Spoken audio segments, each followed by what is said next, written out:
We will proceed to the first speaker for today, Raymond Law from ISO panel lead. Let me read out his short biography. Raymond Law exposure to roll forming and thin gauge steel industry began in the late 1990s. He interned with Australian firm BHP as part of his architectural studies. After gaining experience with several Singapore-based architectural firms, throughout the 2000s, he returned to the industry in the early 2010s. Since 2017, he has represented ISOPAN Italy, promoting insulated sandwich panel solutions across the region. Let's put our hands together and invite Raymond Law to the stage. Thank you.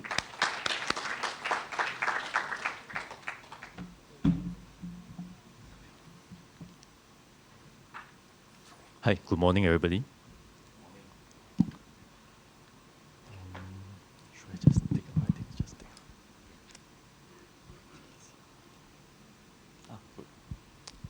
Hi, can everybody hear me? Okay, good. Good morning. I represent Isupan from Italy, and we are a sandwich panel manufacturer. Okay. So I'm going to go through some boring stuff, company profile, our history, what do we do, and stuff like that, followed by a bit of one of our product, the ISOFire wall, which is a sandwich panel wall. And I will touch a bit on fire performance as well, because I think that's the main theme for today's event. And go through a bit of typical detailing, which I think most architects will be interested in. And lastly, I will go have a mini exercise to talk about how sandwich panel can actually enhance your energy saving for certain type of projects. Okay, we just celebrate our 50 years anniversary, and we are present in over 70 countries, 7 companies in Europe and North America. Okay, we are the second largest panel producer, in the world, and we are basically a 2-family business. Okay, so we are not a corporate listed company whereby everything have to go through the board and stuff like that. So for a family business, we are very flexible. We are more direct, and decision can be made in a much faster way. Okay, at this moment, our major manufacturing plant is actually based in Italy, as well as in Spain, near to Barcelona, and then we have production in Romania, Mexico to serve the North American, and we actually have in Poland as well. Just a bit of number to show, we have about 400 million euro turnover, total of 16 production line, and we employ about 700 employees. So if you take a look at the number versus the number of staff that we have, it might not balance like a traditional business, because over there, the manufacturing is very so-called, it's more automated than what we have locally that we see that we are used to, because labor are actually very expensive in most part of the Europe, and because of this reason, the production are very can be said to be from the start loading of material to the end. A lot of automation is being used. Our focus in sandwich panel is mainly on wall solution. We do roof as well, and we do flat roof solution, which is a kind of flat roof sandwich panel with the membrane pre-applied on top. Today, I will just touch on the wall solution. So the thing about sandwich panel is we control the offsite quality. Okay, sandwich panel, there is only that many ways to fix it. So at the site, you won't probably go wrong, because there is probably there only 1 or 2 ways to fit them together, the tongue and groove joint. So anything with tongue and groove, you fit it with the tongue and the groove, no other way. So it's less prone to any mistake on site by workers. And then it's actually very fast in terms of installation, because right after your installation, you have your external wall for watertight, you have your insulation, and your internal wall is as well, with just one panel. Traditionally, we actually have to first do out the external wall, Then on the inside, another team will actually insert your insulation, and finally, you have another wall inside which you probably need to do a render or the paint. So that is many trade, many worker, many time involved. For this, it's actually much faster. Other advantage includes air and water tightness. Okay, sound absorption, because we are probably in Malaysia context we are using mineral wool, which is or I mean in layman term we call it rock wool, but it's actually a brand, so we prefer to call it mineral wool. Yeah, so sound absorption is fantastic. It's pre-painted, so there is no other finishes to be applied on site. Over 98% of recyclable material. Burglary resistant of class RC3. This is more applicable in Euro context. Okay, so warranty is quite standard, 10 years. But of course, there are certain projects that actually wants longer warranty. We actually will recommend what kind of coating on the steel skin that they can use in order to be fit for purpose for the location or the kind of application. Yeah, for example, recently we have an inquiry. It's a data center. It's not in Malaysia, but it's actually overseas, and it's not built on land, the data center. It's actually on a floating platform. So on a floating platform near the sea, because they want to take advantage of the seawater to provide cooling facility for the data center. It's something very interesting. But as you know, the corrosive environment of the sea, the salt is never been very friendly to any galvanized steel or per se any material. But they insisted they want 20 years warranty. So what we do, we source for the correct kind of coating, correct type of protection, and then we propose to them, say, yes, no problem, you want 20 years? This is what we propose that is suitable for the environment. Okay, the role of the building envelope in thermal efficiency is, by having very good insulation and air tightness, we aim to actually reduce the cooling needs, especially for buildings like cold storage, your data center, whereby your air conditioning is 24/7. So the energy cost is actually very high in such building. And by having a very good so-called thermal performance on your envelope, you actually reduce the energy. Our system are FM approved.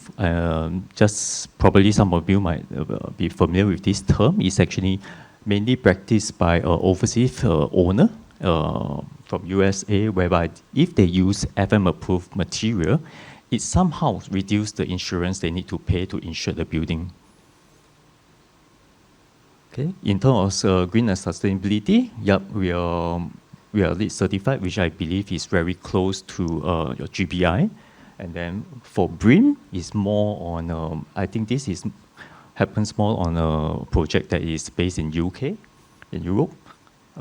We have our voluntary EPD for a few years already. And Singapore Green Building Council as well. Okay, the reason why we actually want to highlight our partner, because this is mineral wool, or the brand is called rock wool. Okay, we are teaming up with the best, with the biggest brand in the world. Just to ensure you that we are using quality material inside. So something that is not seen, but we actually choose something that is one of the best in the world to ensure the performance is up to standard. Because in a sandwich panel system, the core material is the key to most of the function of using a sandwich panel. You're talking about your thermal, you're talking about your fire resistance. All these things actually contribute a lot by the insulation core. Okay, sorry. So as you know, wool is actually highly so-called durable and sustainable, because rock wool itself is actually from lava stone. So end of life, you can actually, so-called technically, you can actually melt it and then recreate the wool fiber again. Okay, I want to highlight, show you this picture, because a lot of local actually ask me, hey, you use mineral wool for external building, so what happens if it rains? So this happens a lot when we doing conventional system. We do it step by step. Okay, so after the worker lay out the insulation wool, what happens if it rain? Do they have in time? Do they have a canvas to cover it, to protect it? We don't know, okay? Sometimes they might not. So the fear is when water gets into the wool will absorb the moisture and problem will occur probably a few months or even years down the road. So, okay. The wool that we use is slightly different from, because of the density of the wool and how the fiber is actually being created. Our wool actually have this so-called water repellent kind of property. So, but of course, there is certain condition to be met in order for this property to be still in place. Later, I will touch on a bit of this. Okay, ISO firewall is our so-called our very basic regular sandwich panel wall. Just in case you have not seen it before, it's actually a galvanized steel, or you can be aluminum, can be a lot of other like copper, zinc, titanium as well for two sides of the skin. But as the name suggests, we are actually targeting the fire resistant property of the wall. Therefore, only I would say we would normally use galvanized steel. Reason being, people will say, why can't I use aluminum? Because aluminum have a much lower melting point.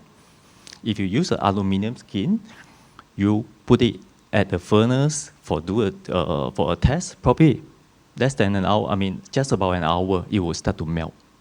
So we are not even talking about half-hour fire rating, 1 hour fire rating, 2 hour fire rating, because of the property of the material. So steel can actually withstand better so-called heat and have a much higher melting point, and therefore, for anything related, we actually use galvanized steel.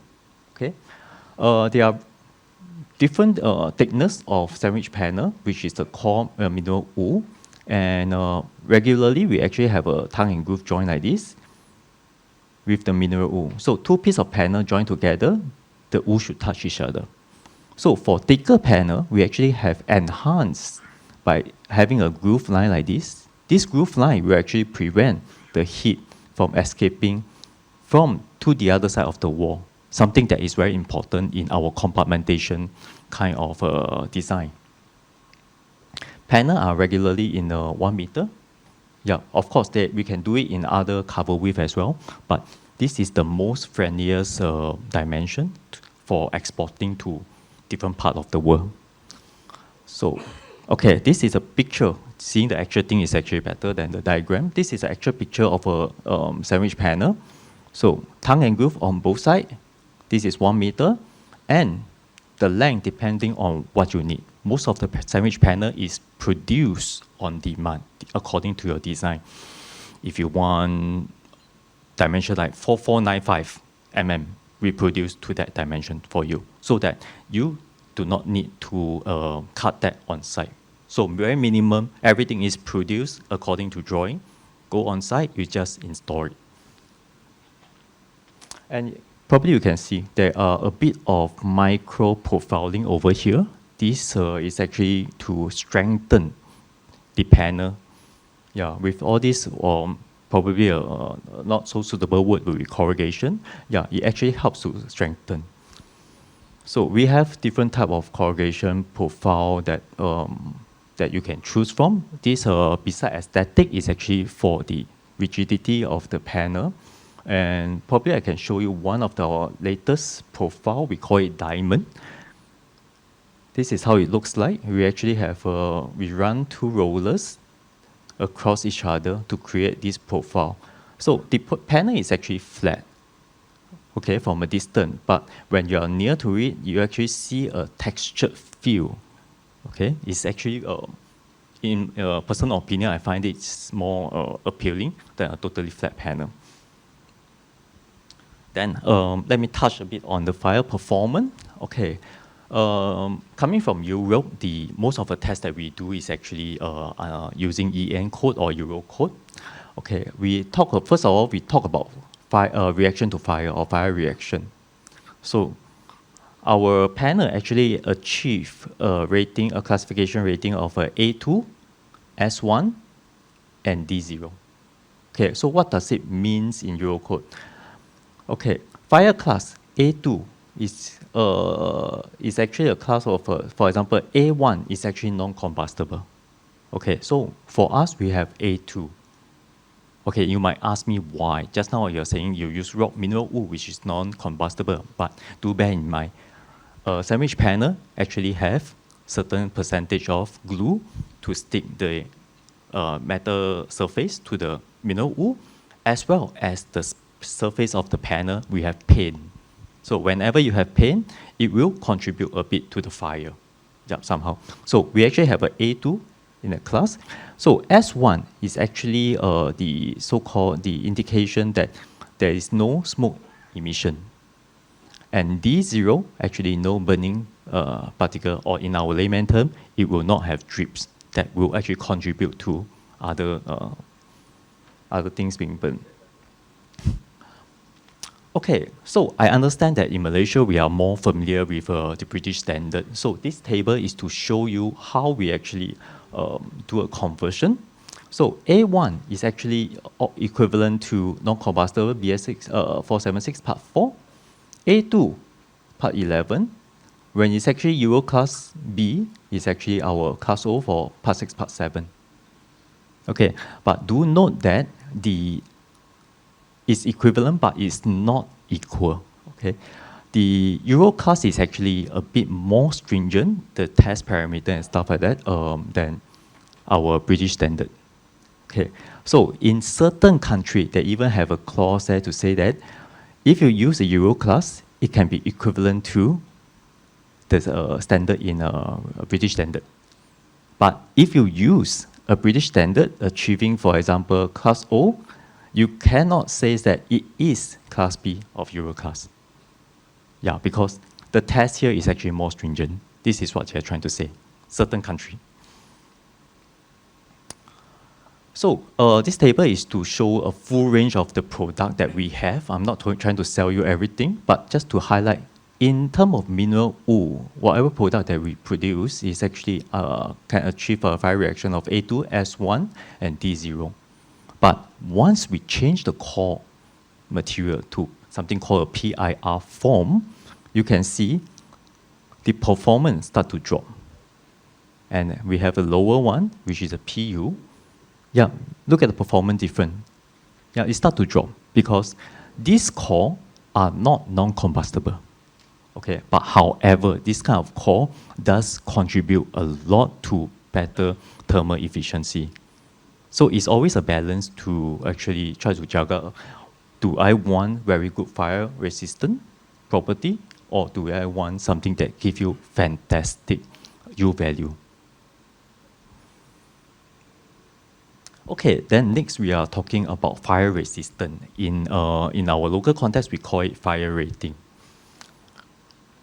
For fire resistant, right, the European side, they have classification, they call it the REI, okay? R being, to simply say that on the load-bearing ability, okay? But if you look at the achievement that we have for sandwich panel wall, we don't have an R, because sandwich panel wall is always classified as a non-load-bearing element. Therefore, we do not need this. But if we are talking about a roof, then yes, because for a roof, even though you don't have solar panel, you don't have anything, but in times you have rain, you have the load from the rain. In overseas country, you have the snow load as well. So yeah, then we have E, which is the integrity, and I, which talks about the insulation. Yeah, this insulation actually refers to how well it actually keeps the heat from traveling to the other part of the wall as part of the compartmentation design. And for example, if my 100 mm, we have a EI 120, this means that we actually achieve integrity and insulation for 120 minutes, which is 2 hours. Okay, and the thing is, you need to pass both E and I in order to consider yourself 2 hours, because it's always easier to pass the integrity part and more difficult to pass the insulation part. And we talk about Euro standard, we have talk about British standard, and of course in the States where they have their own special system as well. So we need to actually send our panel in order to get FM, probably to Underwriters Lab, UL, for them to do tests in their own parameter. Yeah, so in FM standard, we actually have 4471, which is for roof, 4880, which is for interior, when the wall are as an internal partition, and then 4881 as an external wall. Of course, in Malaysia, we actually did our A414 as well, a series of A414 using different thickness. And yeah, this photo shows, I think, probably the very first test that we did back then. As you can see here, it's actually a wall. So this one is a part one of the A414 that we did. Yeah, our next speaker, Datu Jason, will actually elaborate more because we did this test with a system with facade resources. How many of you have witnessed this test before? Of course you, Jason. None. Nobody seen this test before. Okay, I'm amazed because, yeah, this is a very unique standard that if I'm not wrong, only 3 countries in the world practice it, if I'm not wrong, yeah. So, okay, let's talk about sandwich panel and its installation, some basic, moving on. Okay, sandwich panel can be installed in a vertical way or a horizontal way. So this is a building that we did, a logistic warehouse. The panel is actually in vertical layout with the tongue and groove side by side.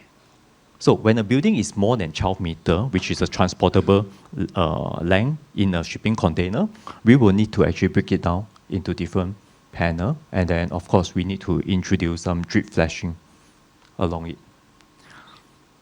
So, of course, if your building is less than 12 meters, we can have one full height panel, yeah, without any joints in between. And this is how it looks like for the first building on the internal side of the building. So after the panel is secured to the horizontal frame, okay, it's considered finished. That means we do not need another layer of wall inside.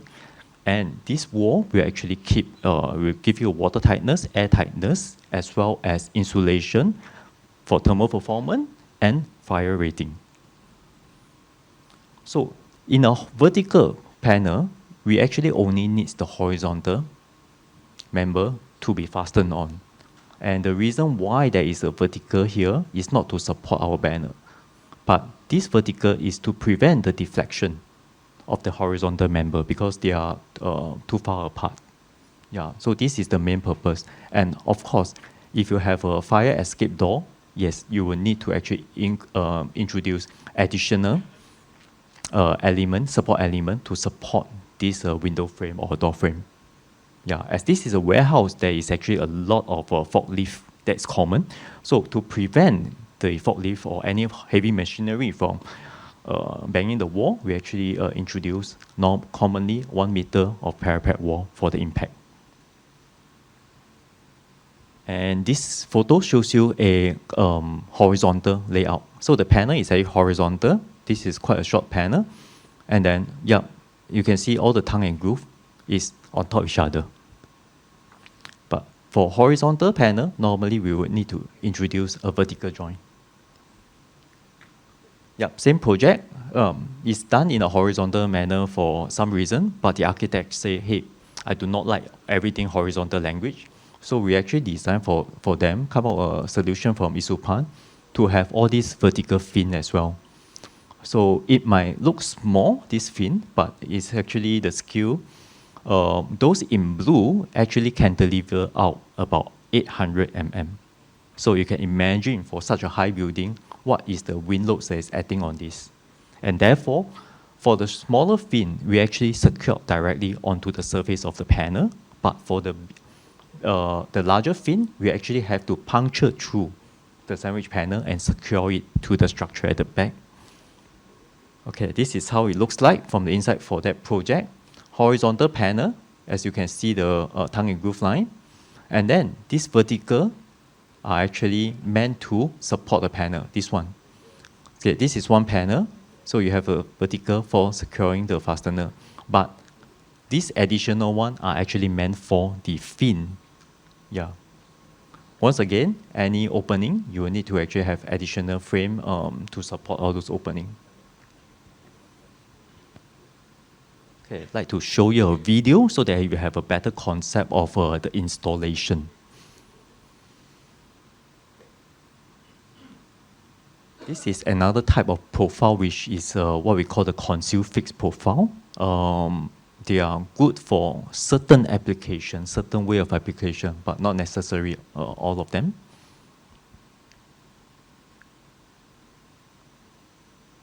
The panel are always secure onto steel element because we are using self-drilling screw to actually fasten the panel onto the steel profile. So a lot of people ask me, hey, my RC, my column is RC, so what happened? So what happened is we will actually need to introduce a steel receiving member anchored to the RC. So panel are normally hoisted in place by using either a gripper or sometimes we use suction pump. Okay, and once it's in place, we actually have a starting piece so that everything is aligned. Once it's in place, okay, this profile have a so-called spreader bar, but most of the regular do not need. We'll just put in fasteners. And it's done for this panel. And therefore, it's actually, that's why I say it's very fast. The next panel sit on top, the process repeat, fastening, the process repeat. And then we infill with insulation, and then we put in the vertical joint cover, and this is done. So, very simple, right? Unlikely the worker will go, make any mistake. Corner, this is a corner element, but this is one way of treatment. Later, I will show you another few example of how we can actually treat this corner as well. Sorry. Oops, sorry.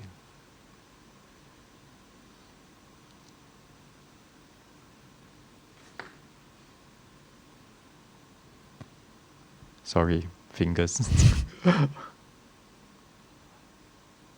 Okay, probably I just go through instead of repeating that one.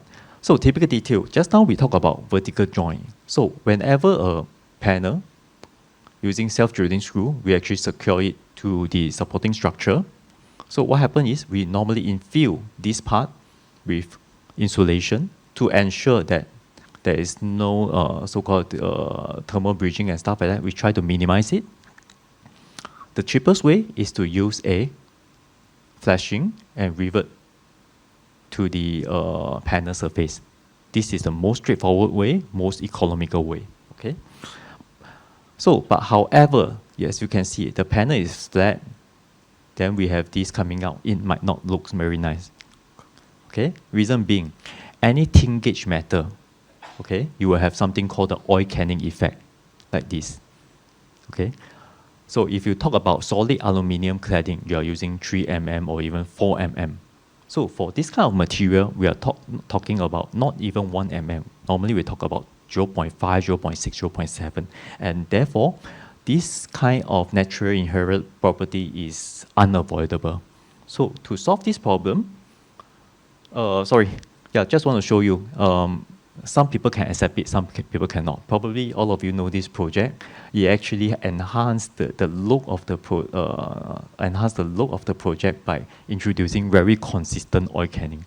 Yeah, this is, if I'm not wrong, this is titanium. It's Bilbao, Spain. So to solve that problem, what we can do is we actually can do a king over here. So the thing is, when we introduce a king at the center part of the flashing, it breaks down this surface into two smaller surfaces, and therefore we control the amount of oil canning that can happen. And by introducing a king like this, another good thing is we actually can introduce a kind of expansion joint. So when there is certain amount of expansion, it acts like an expansion joint. Then, of course, people say, no, I do not want to take risks. I want to use something that is even better. Then we have this vertical joint that is extruded from solid aluminum. Yeah, these are more expensive, but these are very rigid piece that we can actually just cap on and use a fastener to secure it. Yeah, so this is the best looking, but of course, it comes with a price. This is how the vertical joints looks like where we use the aluminum. Yeah. Then, when you use the vertical joint, right, we can also enhance. You say, I do not want just a functional vertical joint. We can actually have extrude different profile for you to actually decorate the vertical joint as well, such as this mini fin, arrow fin. And this profile, if I'm not wrong, is actually designed to have a groove, a recessed groove here, so that we fix an LED light on it after that. Yeah, for commercial buildings. Corner, very straightforward. If anybody is very familiar with all those so-called metal roofing, metal wall, where we can always use a flashing to terminate this corner. Yeah, same thing.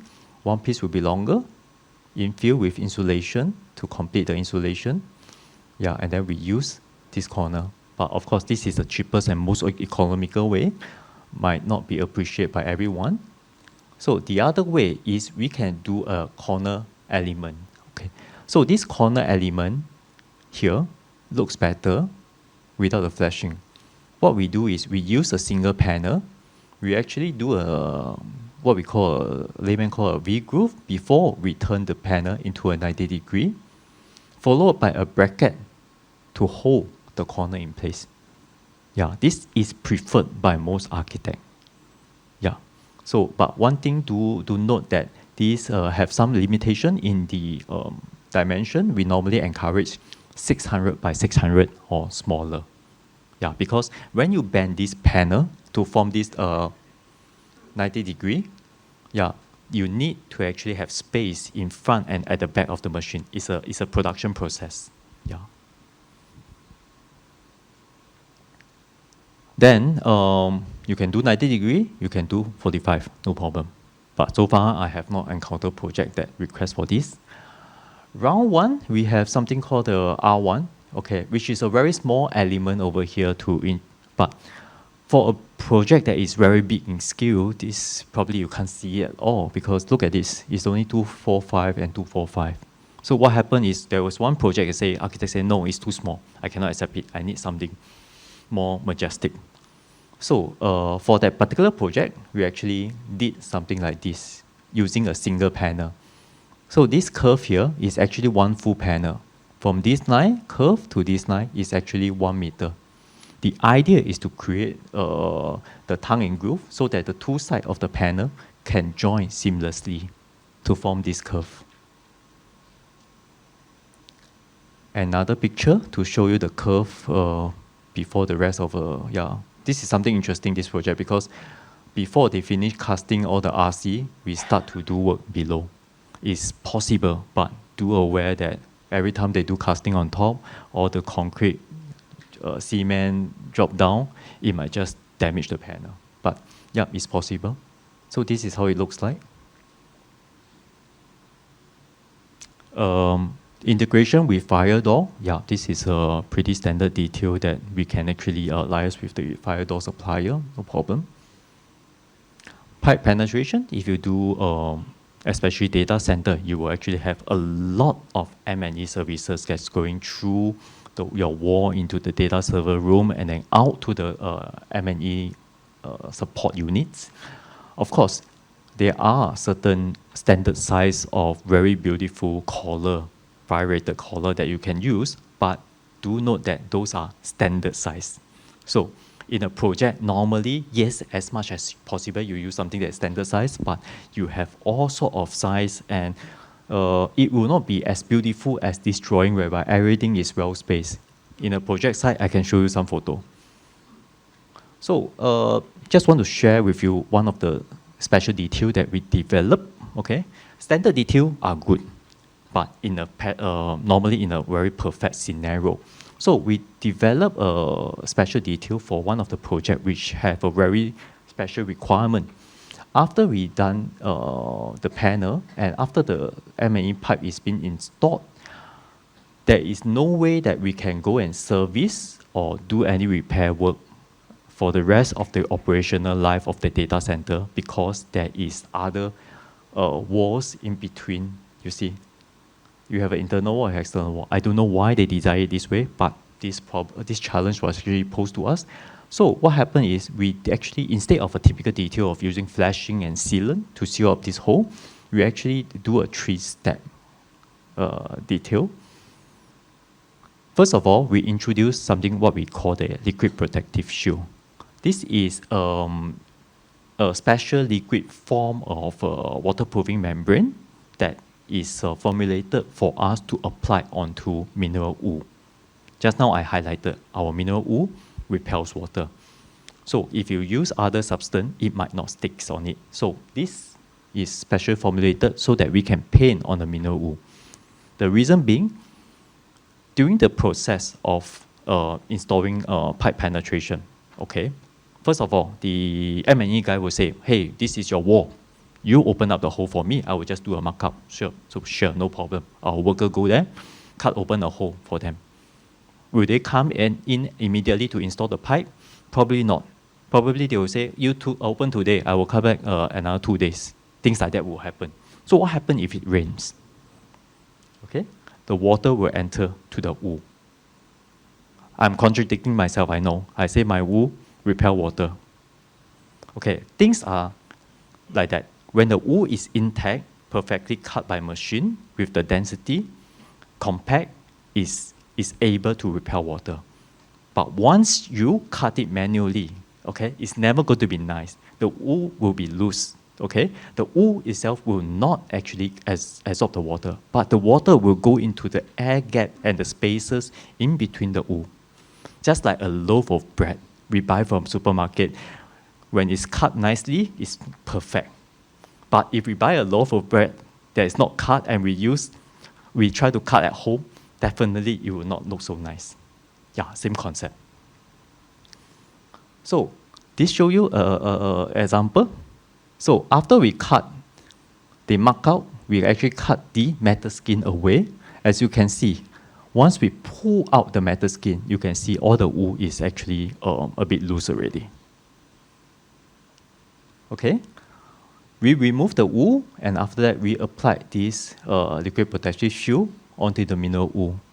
So this actually gives sufficient protection for the few days that it will be exposed to the external element. Okay, after that we will say, hey, Mr. M&E, you can come in to do your stuff.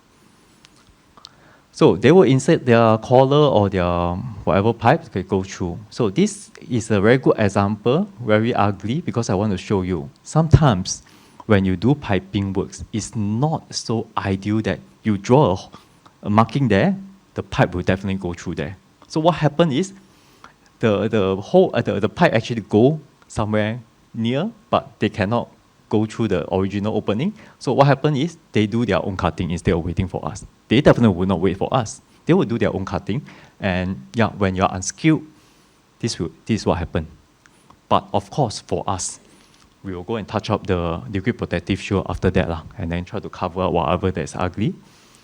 Next step, okay, once they do the piping, we apply the liquid protective shield. We actually introduce a EPDM-based membrane. It's a so-called outdoor flashing membrane. This kind of membrane is actually meant for outdoor. That means if I actually have this flashing for any pipe penetration outdoor, they are supposed to be exposed to weather, subject to UV, and still actually have water tightness for at least 10 years.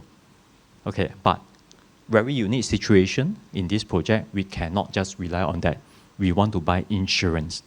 So in Singapore, what they call kiasu, we apply another layer of metal flashing. First of all, to make it look nice. And secondly, it acts as another layer of defense.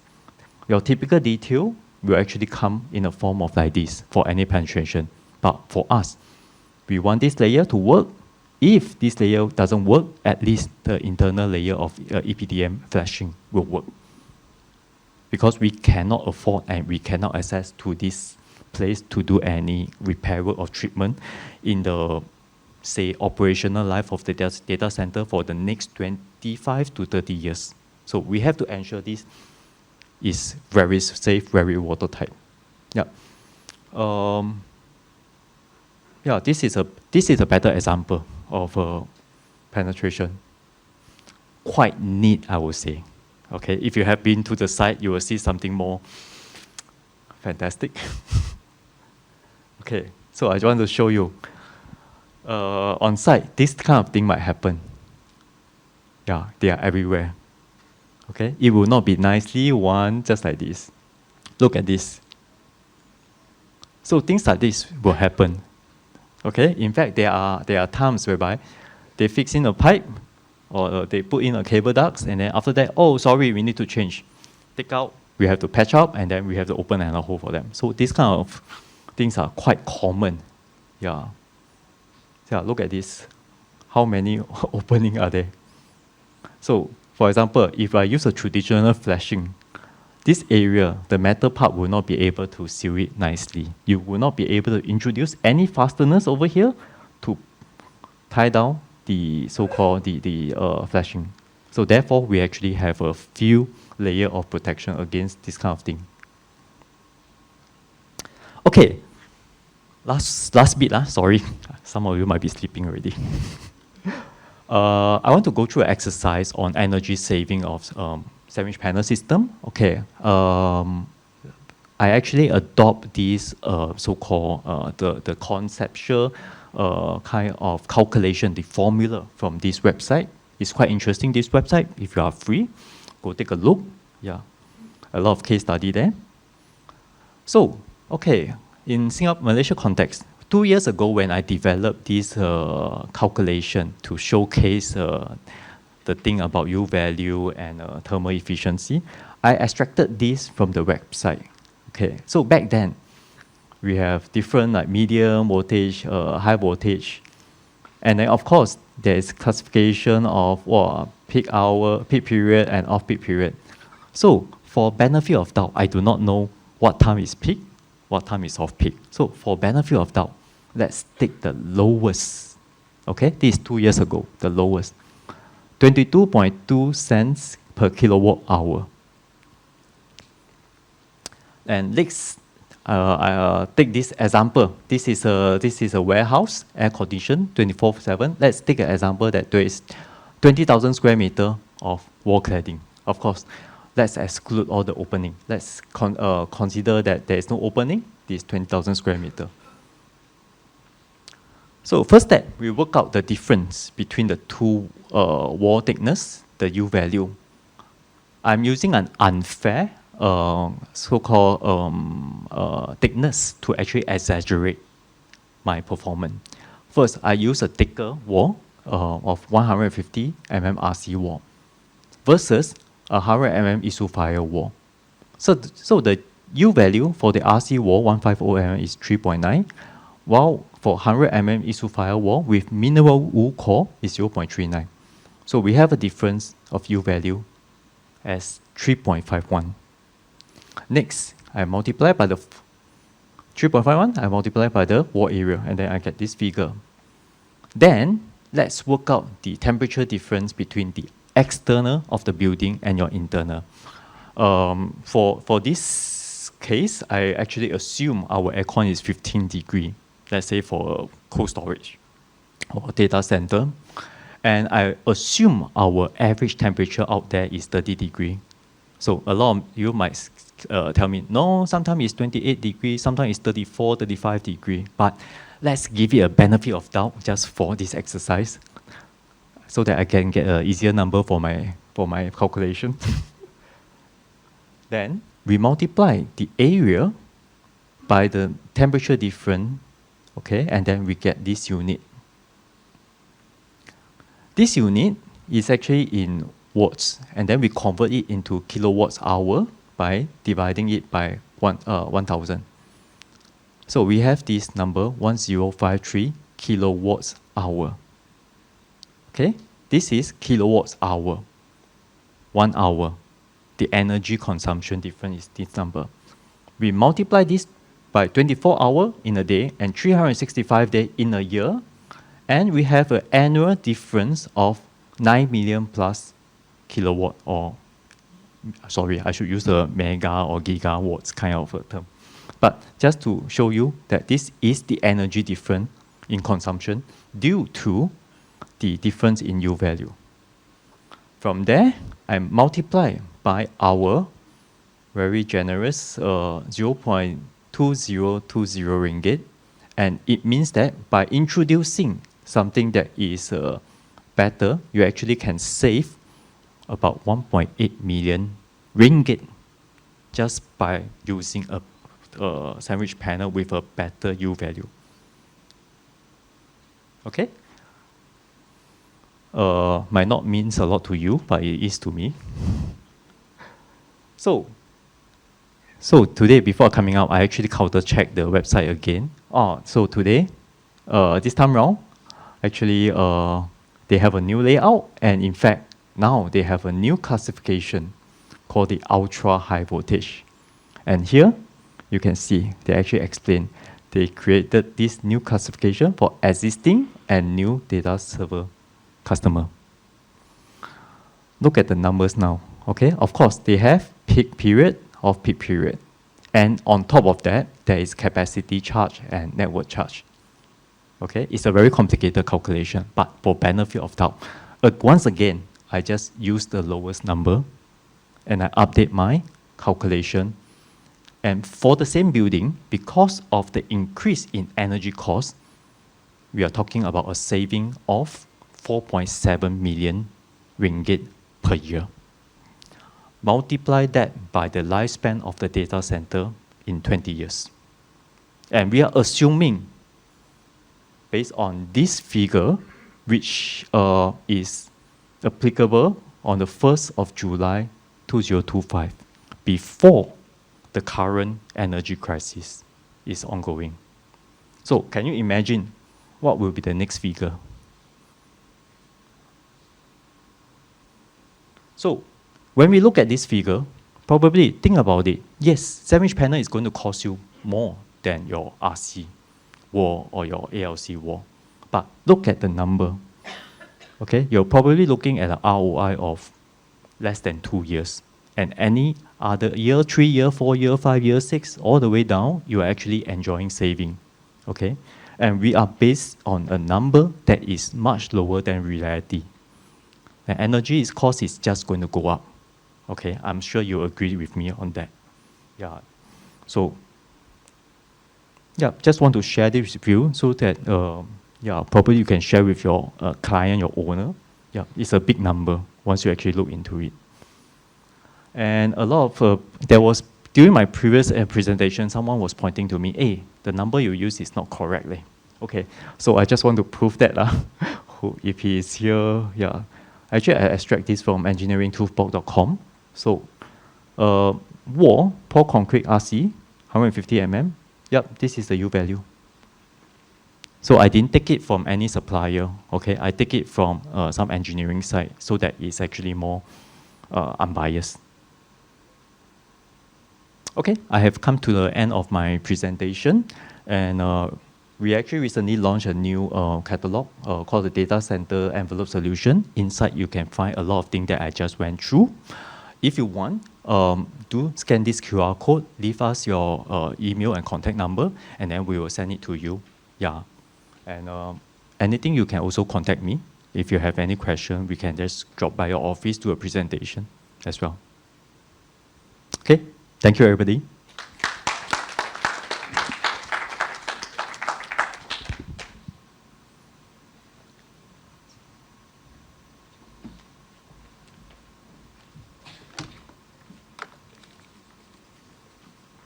Okay, thank you, Mr. Raymond Law. Okay, our next speaker will be Dr. Jason Guan from Facade Resources. Dr. Jason Guan has been working in Malaysia construction industry for the past 20 years. Specializing in building materials, especially in aluminum and steels. His company, Facade Resources, care 3 metal and medium extruder, has supplied material to many high-profile construction projects. Those include the KLCC Petronas Twin Tower, KLIA, KLIA2, Ilham Tower, the Exchange 106. Dr. Jason also involved in some of the projects such as MRT, LRT stations, Sunway Medical Center, Columbia Asian Medical Center, and many more. He holds a master's degree in business system from Monash University and Bachelor of Science honors in computing first class from Oxford Brookes University. His company, active members of Federation of Malaysian Manufacturers and Aluminium Manufacturers Group Malaysia, Persatuan Fasad Industry Malaysia, and Malaysia Steel and Metal Dealer Associations. According to the latest UBBL circular, Bomber Circular and UBBL stating that all building heights of 18-meter heights and above is required to follow the relevant standards. Facade Resources has effectively developed the first Malaysian-made system that complies with the BS 8414 standard. In today's talk, Dr. Jason will introduce Facade Resources fire cavity barrier system, which can be used in external facade and cladding system for high-rise buildings. With that, let's welcome Dr. Jason to the stage. Thank you.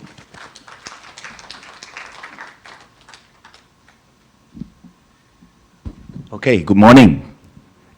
Before I start, can I just take a cup of water first? Because I've not been drinking since 7 o'clock this morning. Really thirsty. Just give me a second, yeah?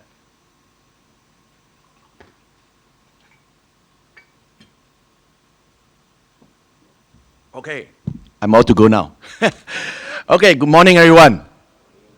Wow, the crowd looks a bit cold today. I believe the weather is very hot out there, right? So let's not be so cold. Let's be a bit hotter. So can I just have a raise of hands? Like, have you all seen this presentation before?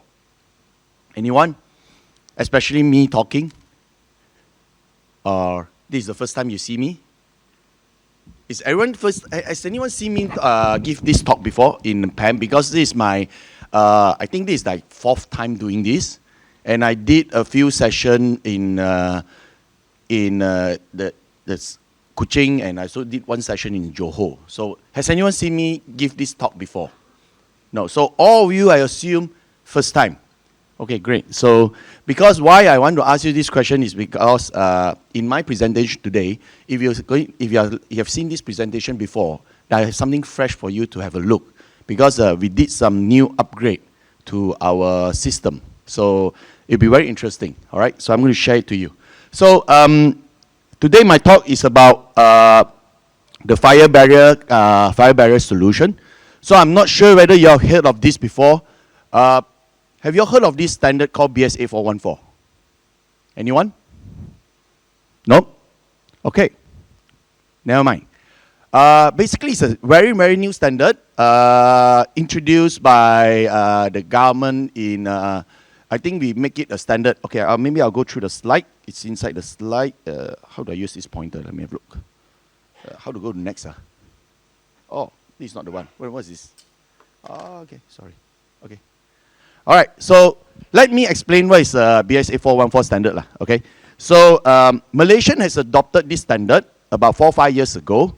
So this is a British standard, 8414. It's a British standard that provides guidance to the fire performance of external cladding systems applied to outside of buildings. It aims to ensure that the cladding systems are designed, installed, and maintained in a way that minimizes the risk of fire spread across over the external walls.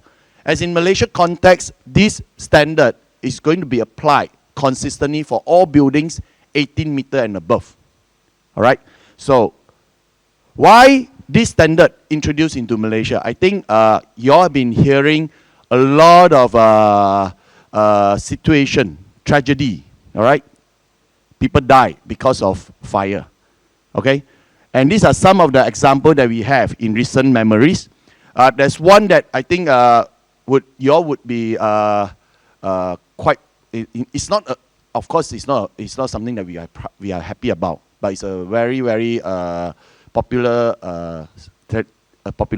tragedy, which is the Grenfell Tower. Okay. Do you know how many people died in Grenfell Tower? Anyone guess? Okay, it happens in the 14 June 2017, and it burns 60 hours.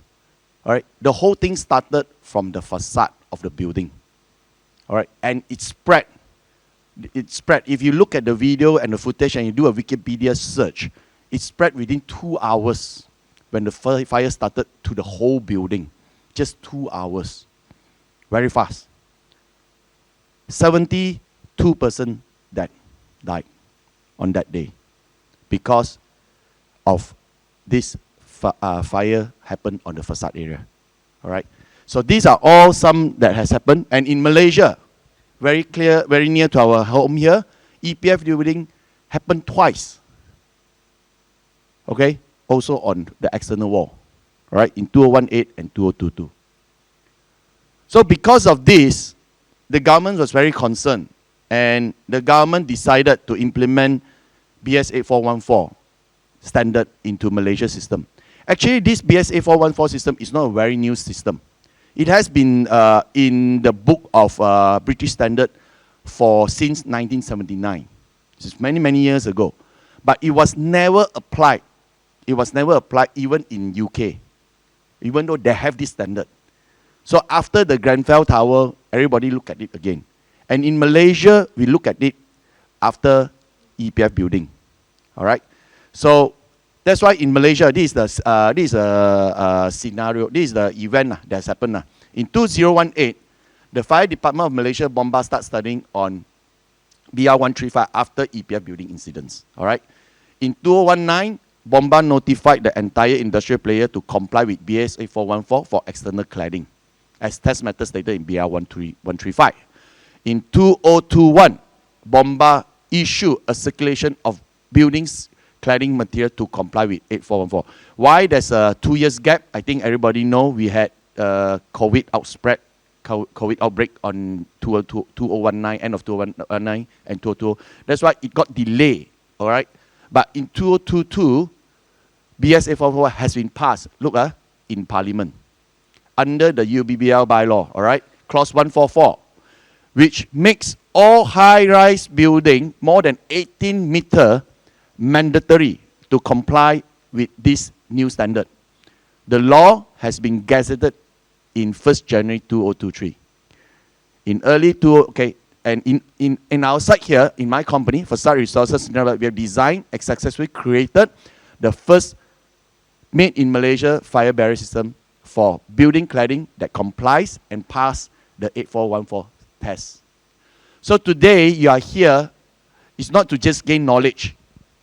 If you are involved in design and building, design and developing of building that's more than 18 meter and above, you have to know this because this is part of the law.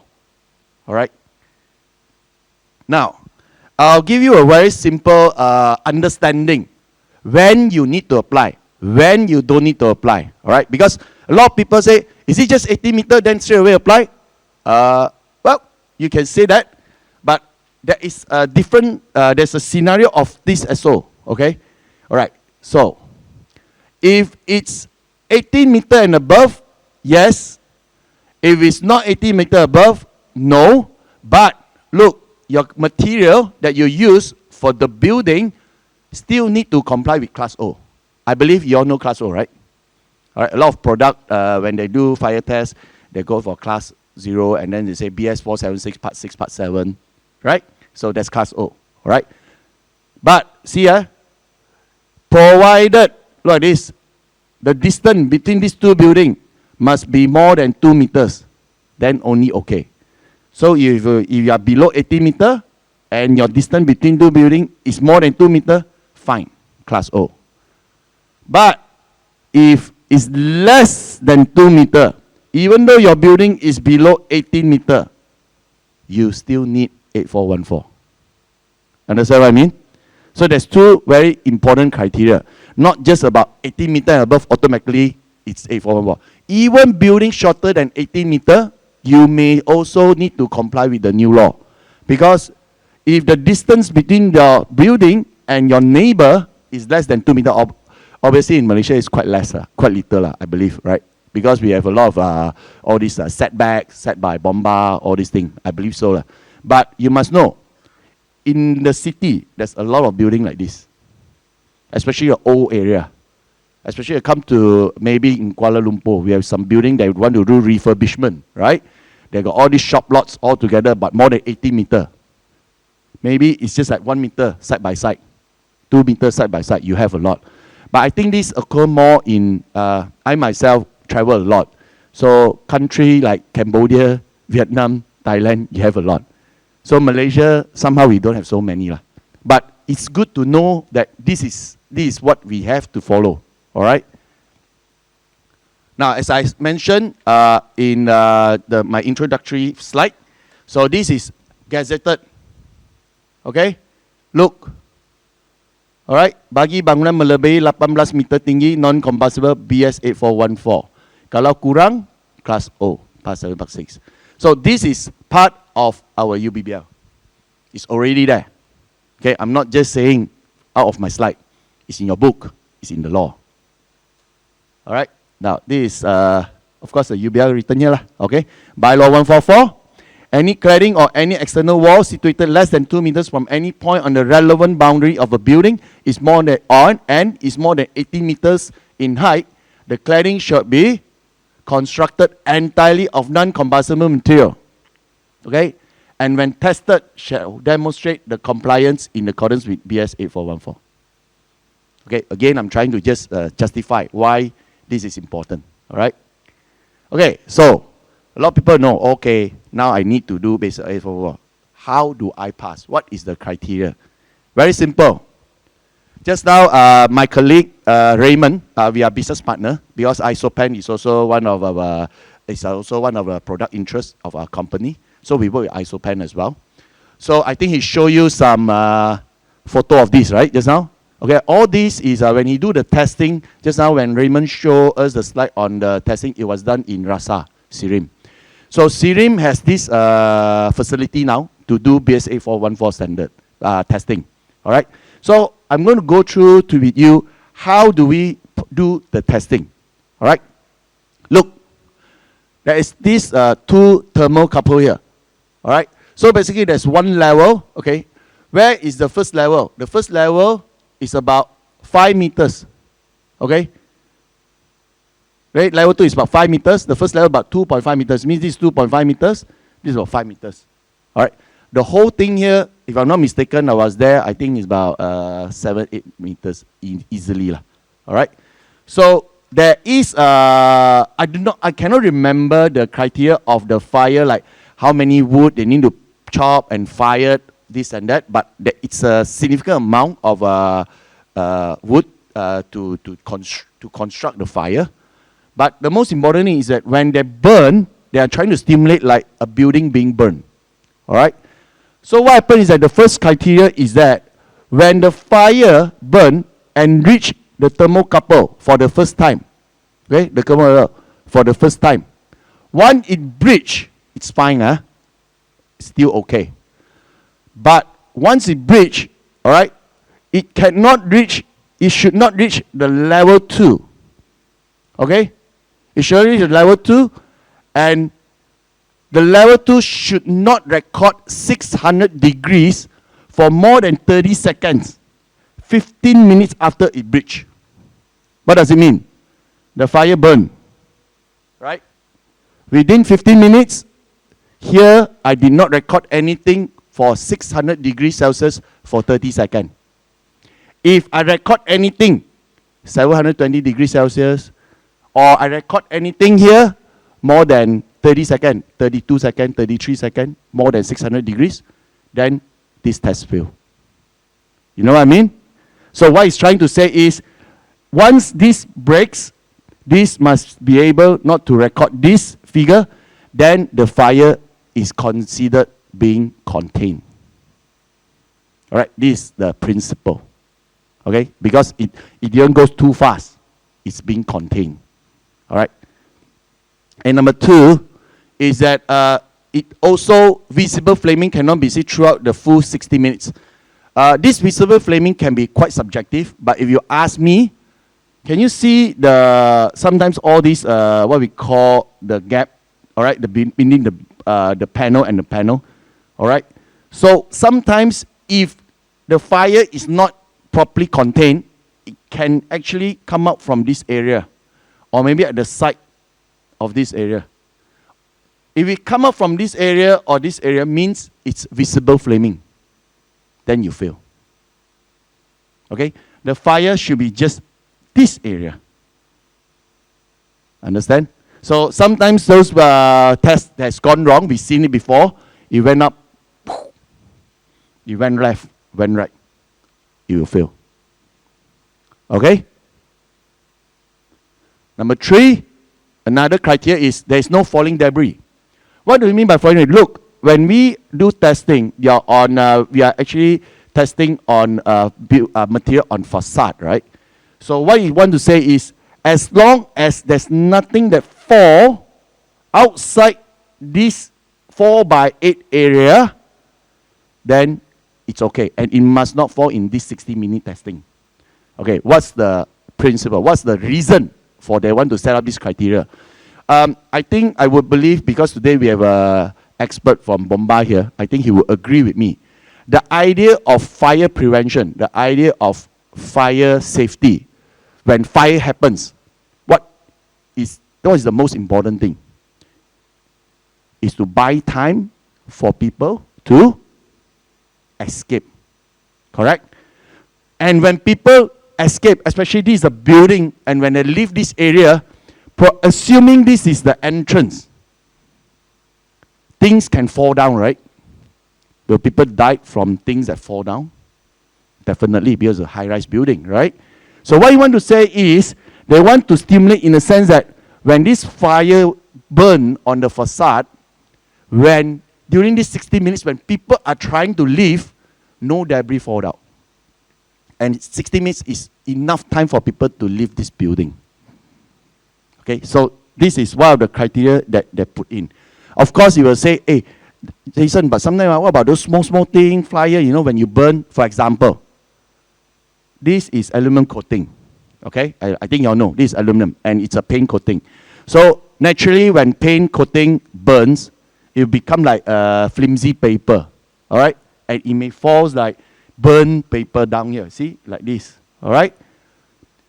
Continuous flaming debris is not permitted, but it's also written in 8414 that if this extinguished by itself within 10 seconds, it's still okay.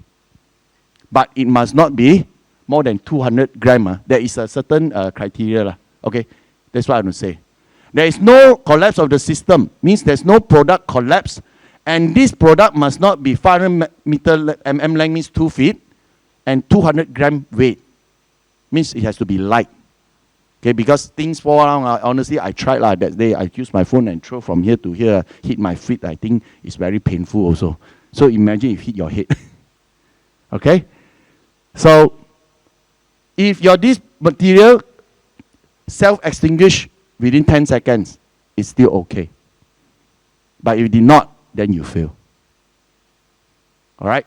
Everybody got a picture now? How to pass this test? Okay? Can you understand? Okay, if cannot understand, never mind, we can have Q&A later. But if you segan to ask, you can also ask me personally. All right? Because I think today, many people very segan here today. You can see the face here. All right? Now, the idea of 8414, basically, as I said, is to prevent fire spread, right? So the idea, just like any other fire safety product being designed, fire system being designed, it's all about we call it the English word compartmentalizer. Why we say that? Imagine, like, I think you all know fire door, right? You all know fire partition, right? Why you want to do fire door, fire partition? Very simple. You just want to contain the fire. As in this, we are also trying to contain the fire. But this compartmentalization in fire safety, as outlined in base wall, is about creating barriers in building facade instead of in the layout of a floor, but in building facade now. Say the front part here, how to do the barrier so that the fire spread in this area, it will stay in this area. It will not go further. All right? So within the building, to slow or to stop the spread of fire and smoke. This is achieved by dividing the building into separate fire resistant section, or we call compartments. Each compartment is designed to contain a fire for a specific period, so allowing time for evacuation and firefighting efforts. Okay, that's the idea. So the principle of A5114 is first, of course, to set up compartmentation with the wall or cladding system, prolong or delaying the fire spread, and second fire to be built. And we use non-combustible cladding material only. Okay, that's the principle. Now, this is exactly what I'm trying to say. Imagine this is just like a floor plan, all right? But this floor plan, you tilt a bit, it becomes the wall facade, all right? Now, this is, in a nutshell, this is what we need to do. In a building, imagine this is just a building with some windows and a door. So basically now, if without 8414, you don't need to build any barrier. That's it. Submit, you get your CCC. But now, if it's 18 meter, you need to start building the red thing here and the green thing here. And this is what we call the fire barrier. Okay? Okay. There's one very important thing that you need to do. Do we simply just build the red and the green? No. There is a criteria, there is a system that you need to follow. Okay? So the red here, okay, we call the horizontal fire barrier. Okay? The red here, all the red here is called the horizontal fire barrier. So it must be installed at each of the first 3 floors above the ground. First 3 floors above the ground. Means 1, 2, 3 must be installed. And then at every 20 meter in height, means after here, 20 meter in height. As the building rises, if there are walls opening, such as windows or vents on every floor, a horizontal fire barrier must be installed on every floor.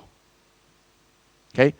So, what I'm trying to say is, imagine, as long as there's opening, then you must have a fire barrier in every floor. The horizontal fire barrier. On top of that, you must also have the barrier around your opening. Understand? But what about this wall? There's no opening, right? Okay, now, there's a little bit of exception.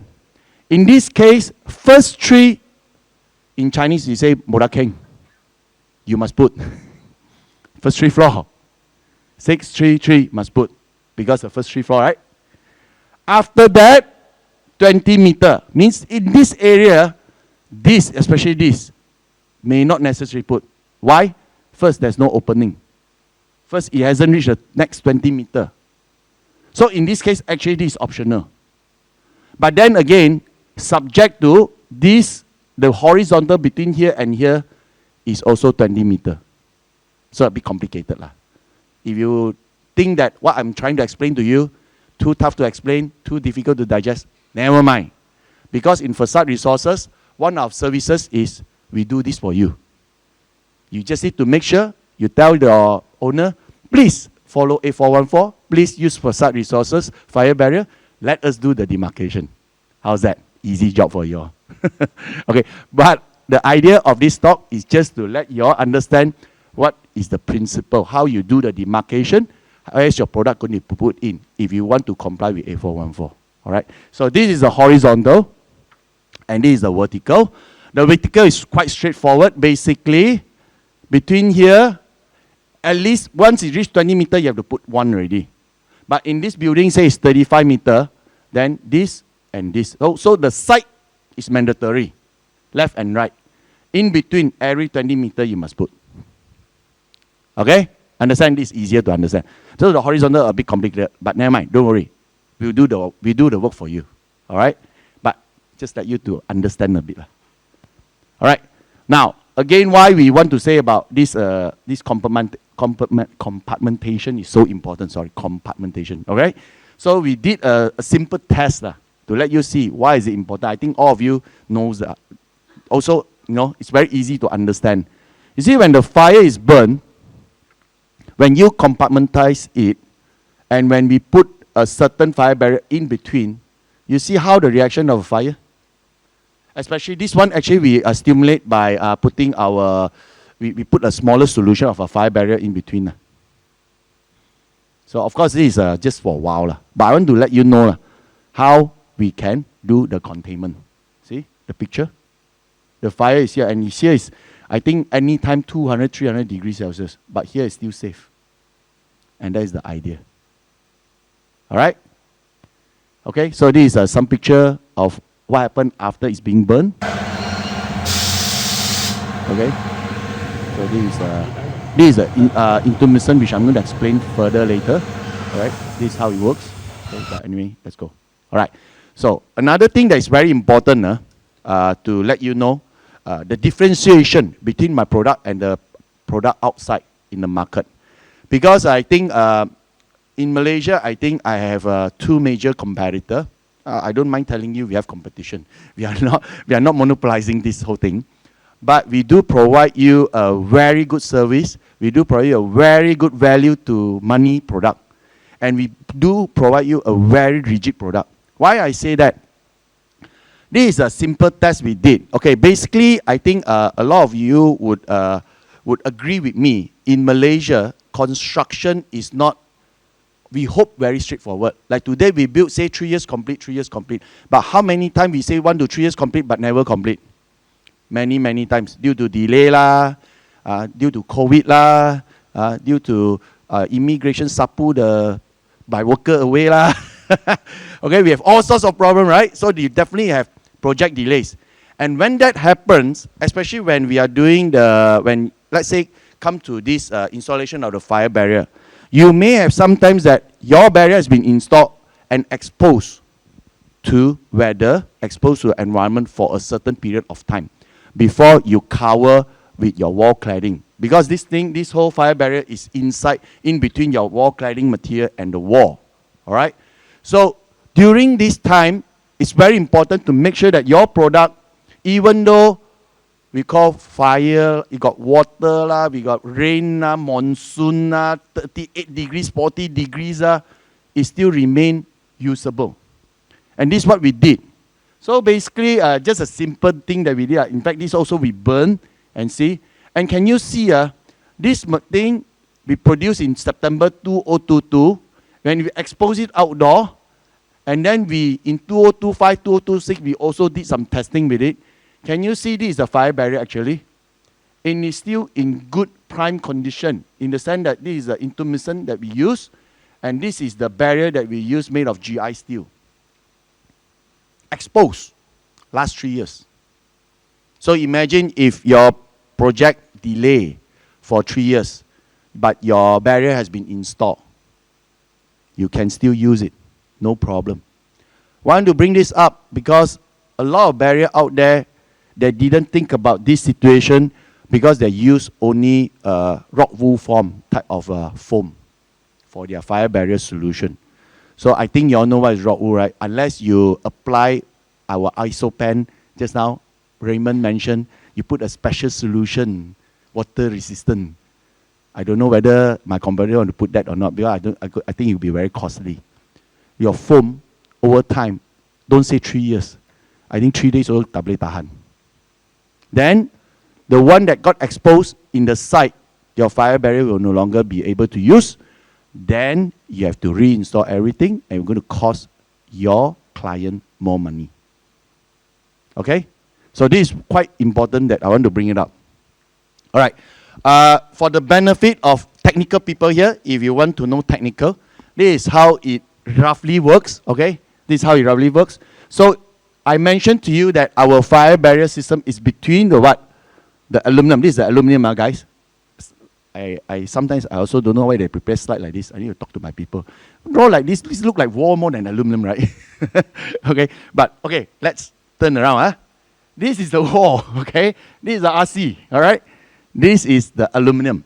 All right. So this is where the in between is. So we actually bought our product, which is a Z plate, because our barrier a Z plate into the wall. All right. This is a horizontal barrier. Just now remember we got two barriers. One is horizontal, one is the vertical. So this is how the shop drawing of the horizontal looks like. So this is the Z plate, and this is where we apply the intermission. Okay, the intermission is 5 to the gap between this product And aluminum, we put to 5 to 35 mm for a very good reason. All right, why? Okay, the reason why we do this with a little gap here is because we want to create, first, it must be a functional product when fire happens.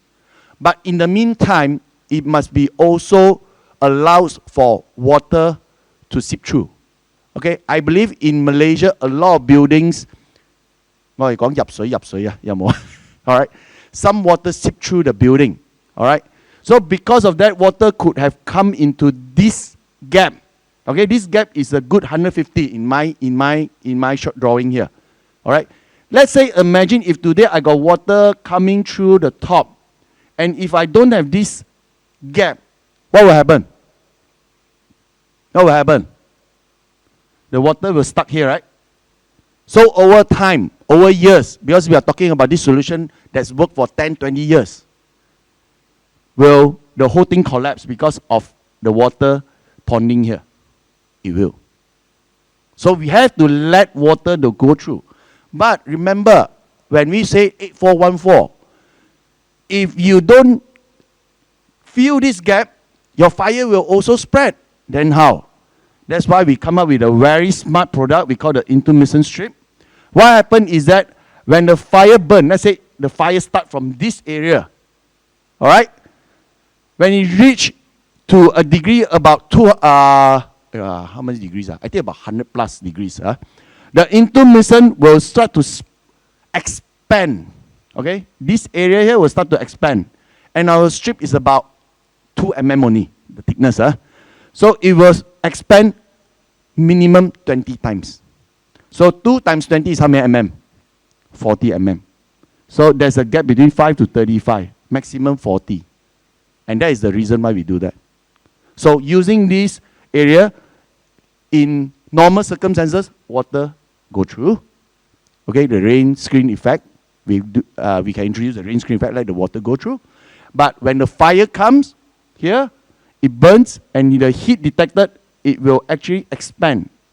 And once it expands, then you close this gap. And hence, the fire maintained in this area. It won't go out.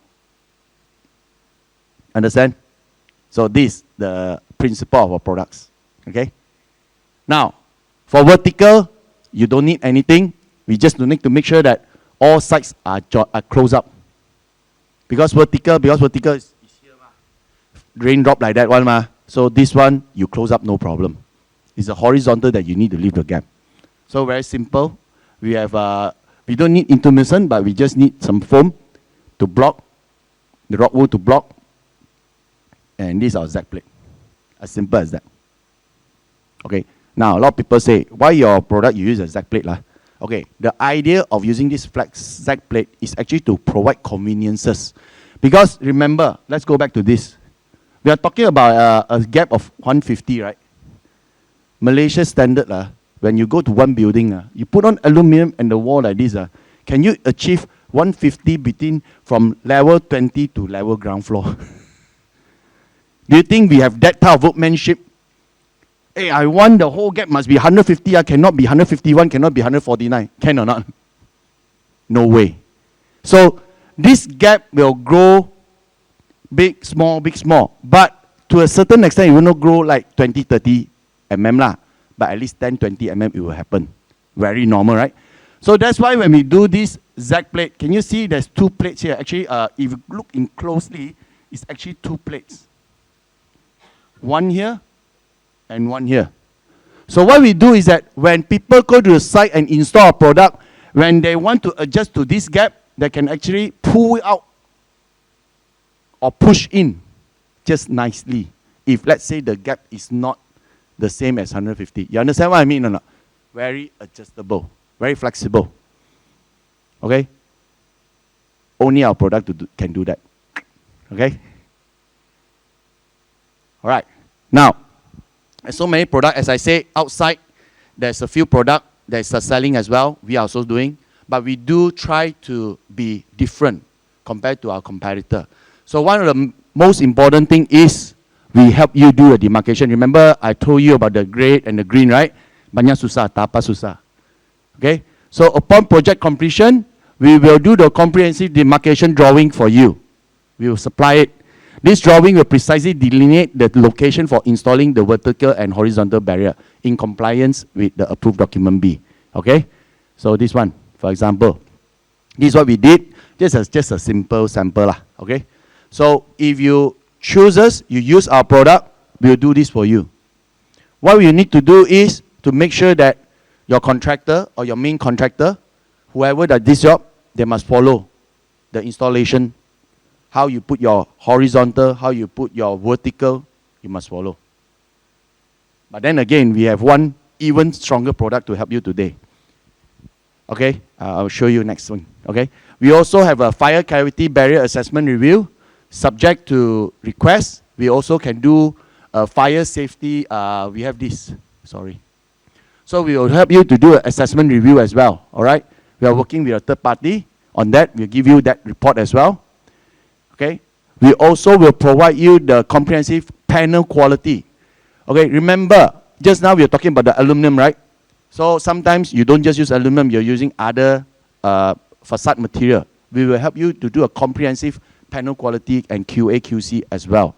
Why we can do that? Because, be honest to you, I mean, your facade resources started not just a fire barrier solution company. We are actually a facade product company. So we sell solid panel, we sell composite panel before this. We understand how all these panels should be tested. And we're going to provide this report to you free. All right, if you use our product. Okay, a detailed report to make sure material are right, label are accurate, the core is good, and coatings works well. Okay, and we also conduct regular site inspection with our technical team and produce a detailed report. So in here, okay, so this is a regular site we are trying to talk. Now, we have also developed a new system to work with our product.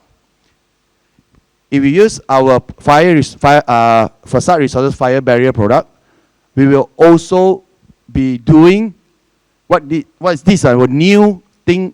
We just launched this about 2 years ago. There was a little of teething problem. I'm proud to say that we are now officially online. We have our own apps created by our own company. So we have developed this custom mobile application where you can use your phone to enhance monitoring and reporting of the fire cavity barrier installation works. Okay, why we want to do this? Because we want to help architects like you. We want to help building owners to know that when you get your contractor, when you give them the contract to build this, they really do it. There is no sideways, no highway, no short way, and you must do it. So how are we going to do that? We use the apps. Okay? This is how we do. So we will assign the user, say example today, if you are our customer, okay, or you are the architect of the project, we'll give you a user ID and access credential to the part to your, okay. So all the relevant drawing and approved demarcation will be uploaded into this system, okay. Inspector can utilize this application for inspecting and tagging purpose, okay. And this is to ensure all parties are signed with the latest approval requirement in accordance with the testing standards. So how to do it is first you just go in, assess the project. Okay, I'm not going to show, if you want me to show the phone, I can show later, but I just do a presentation here. So first you just go in and you go to Facade Resources apps and you click the project portal in this. Once you go in, you'll see upon login, user will see their assigned project. Each project includes up-to-date information and documentation. All relevant designs are organized in one centralized platform. Okay? And this is what you get. For every page, you'll get this as an example also. So when you go in, let's say this is level 20. In this case, let me see, is there any level? Okay, there's no level. So I just pick up one of this from one of the project. So when you go in, you can see we have green, red, yellow, and then you see this red line again, appearing again, right? This is what we want to say. This is what you're supposed to install. Okay? And this green, red, yellow is to tell you whether you have installed or not. You put in your remark. All right? So the red one is pending completion, means not done. The yellow one is installed and completed. The green one is review and approve. Who is doing the reviewing and approval work? We are the one to help you to do it. Okay? Now, so what if when you click in, see, every dot, okay, sorry, every dot you click in, for example, let's say you say, oh, this is installed. When you click into this red, yellow building, you'll get this, the photo of the installed material. Okay? So is it good? This is to show you, even when this we do, right, when we take the photo, we can also review whether they're installed correctly, whether they are installed nicely, accordance to the standard that we want. So we include the picture in it. So who upload this? We going, at the moment we are doing the uploading, but in the future we want the contractor to do it themselves. So whoever got this job, they must use these apps, upload their work.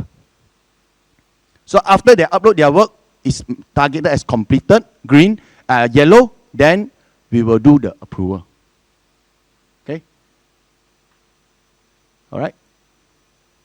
Okay? So, once site inspection, once it's done, when just now all these become all green, means this site is completed, this area completed. Then we will come out with the reports. Okay? Site inspection report. Each submission will include an inspector comment and verification detail. Report will be shared with all relevant stakeholders for review. And final compiled report will be submitted, especially when we go for CCC.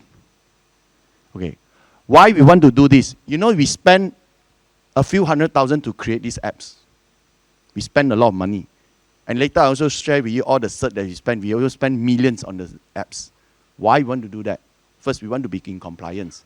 Number two, we want to get everybody involved in this tedious job to simplify the monitoring and also to ensure that our contractor doesn't do things differently.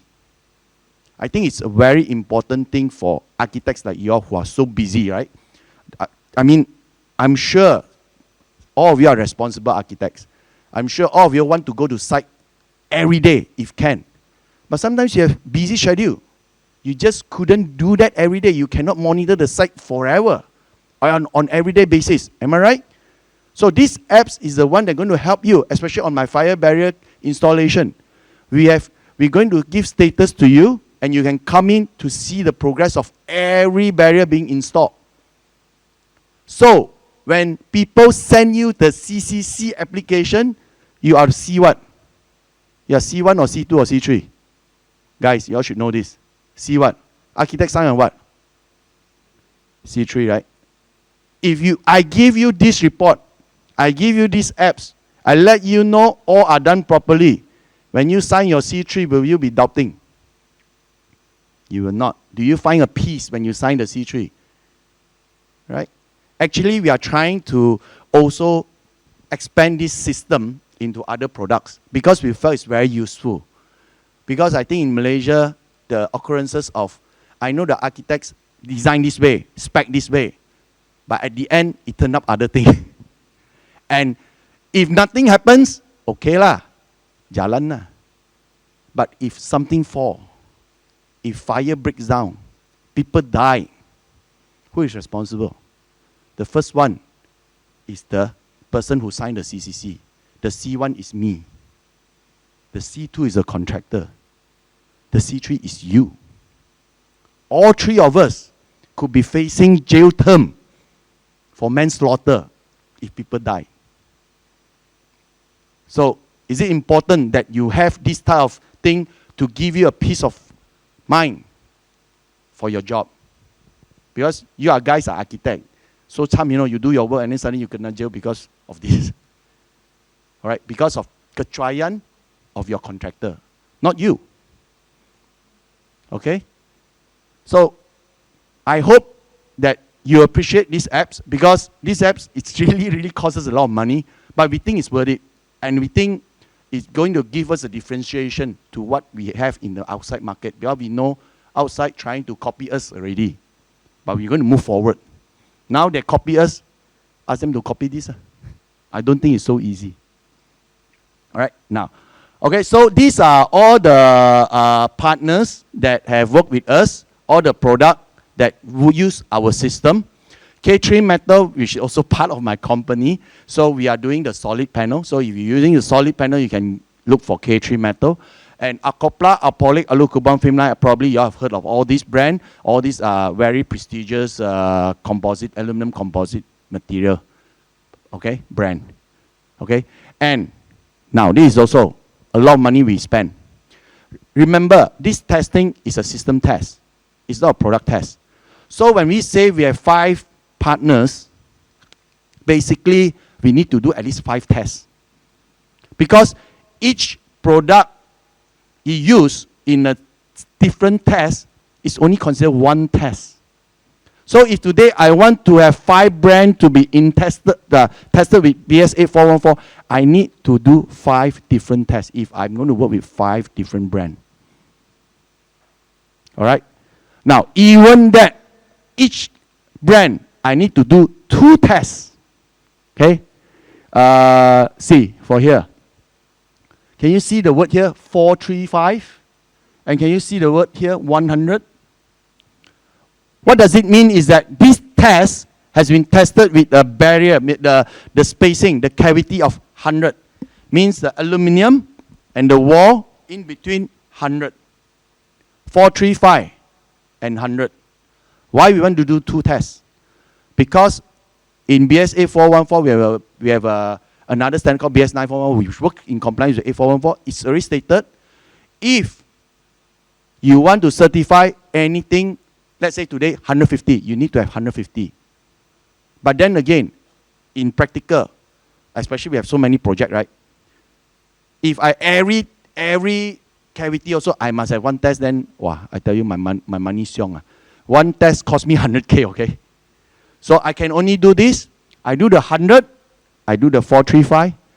If I do both tests, I'm covered for the whole spacing. Understand? Okay? So I think we run a bit of time because we started late, right? So I'll go very fast on this. So these are all the test certificate that we have for all the 5 brands. So let's just move fast. And of course, for the 841, for the aluminum solid sheet, you need 2040. And for your information, all our product, especially the solid sheet, we got 476 part 4. I was very happy to see that part 4 is actually equivalent to A1. Okay, just now Raymond showed you, all right? It's equivalent to A1 in terms of product testing for fire combustibility. Okay, and we also have this Bomba certification, okay, Class O by Bomba. And very important, our solid sheet also have CIDB PPS, which is very important. All right. A lot of people say, I also have it, but I can tell you, at the moment, not many. But the partner that we have it. Okay. And it's very important for construction. Okay. Okay. I'm going to go very fast because I'm out of time. But these are just simple. So our project actually started in 2022, but because we don't want to overwhelm. Okay, I think I remember I shared with you from the 2022 from the first presentation last time. We have go more than that really. Since then, on a regular basis, we have 10 to 12 projects every year. Sometimes, I think this year we are looking at 20 over plus projects already. All right. So these are all the projects that have used our fire barrier. Okay, these are some of the photo. Okay, Pulau Pinang, cycle and carriage. This is a tall building in Mature Aspire. Okay. Building that more than 80 meter Osram.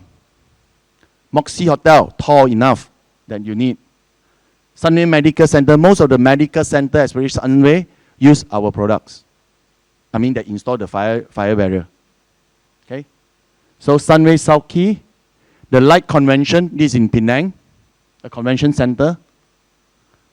Okay? And this is also one of the material components. This is a factory. Yeah, this is using, by the way, this is using sandwich panel. And they're using the doorway sandwich panel. Today we also have ISOPAN. Okay? So this plexus, also I think is material.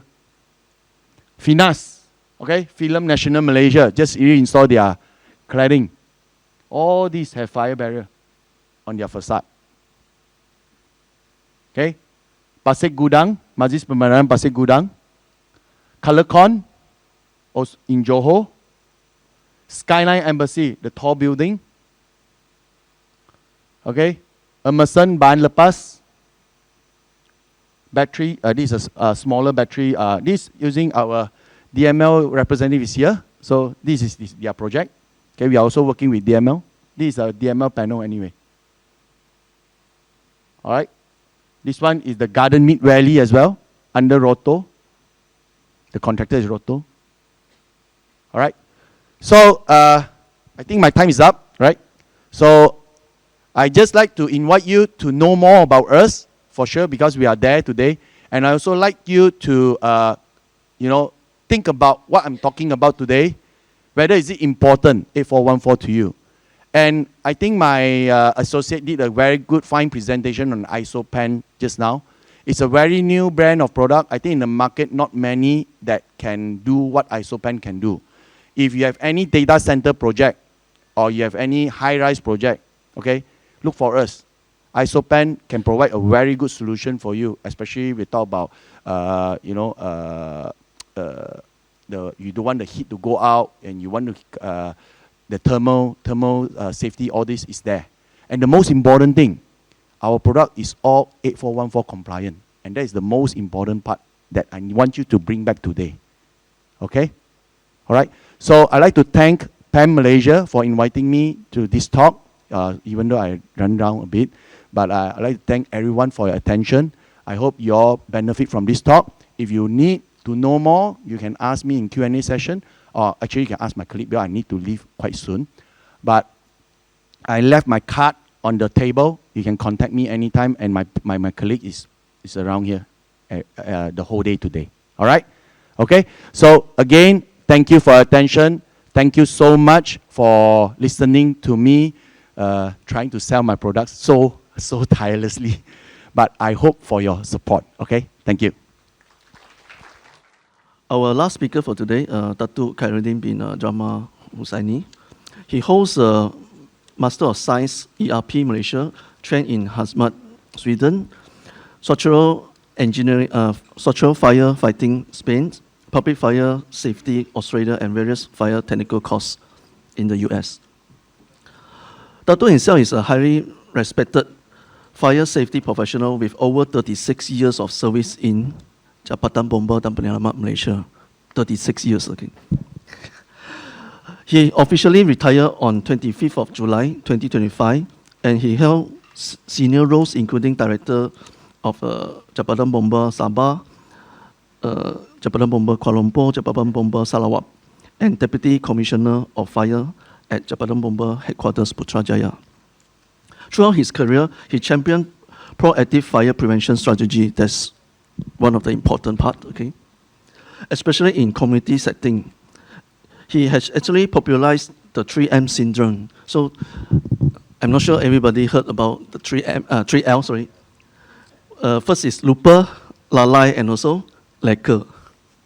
Maybe Datu later can talk a bit about this. Okay, as a public campaign to address behavioral fire risk. Fire risk is very important, especially when we have to know what is how the fire behave.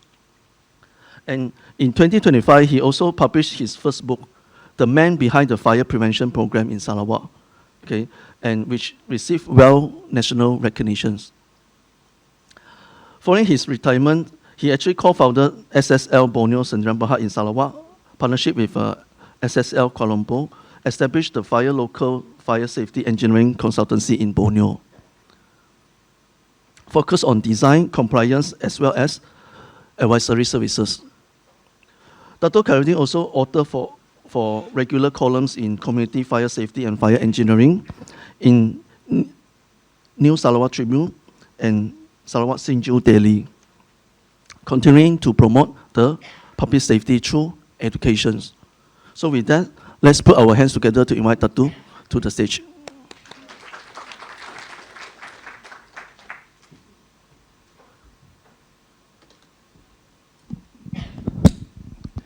Okay, Bismillahirrahmanirrahim. Assalamualaikum and a very good morning. Thank you very much to PAM Presiden, also PAM Committee, and also you are all here, been patiently here with me. This is 11:30, and very 1 hour for me to share with you what basic, why we talk about understanding fire safety beyond compliance.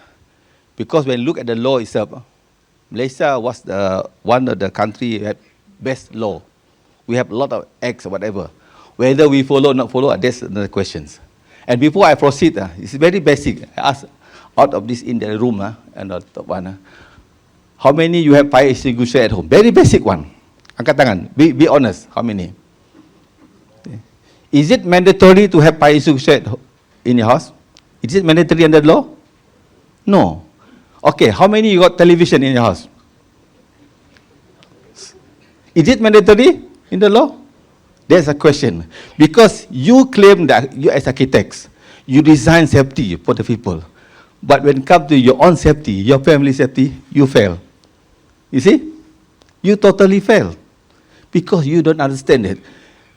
Fire, when you use it properly, it can be good to us. But when it's out of control, you can't do anything. So this is what is get beyond fire engineering. Why fire engineering matters? This is something that you have to understand. I'm very serious, because I've seen a lot of dead bodies. 36 years, a lot of dead bodies, and fire never select the victim. Baby, orang tua, OKU. Then when fire happen, it doesn't say, oh, ini orang tua, oh, kita pergi tempat lain. No. Ini rumah orang kaya. No. Ini rumah orang miskin. Kita back up. No. It took everything. When it came, it took everything. It doesn't let no. But as architects, you have to design the building to make sure it's safe. And to make sure it's safe, not easy. Because of apa yang our this one just mentioned about 3L, lupa, lalai, leka. When complacence. Like having a fire extinguisher. When there's a fire happen at your house, small fires, most of fire, 90% of fire happen is small fire. Unless explosion like Putra Height. I don't know where it explode. But most fires start with small fire. When the small fire started, you shout. Does the fire put out?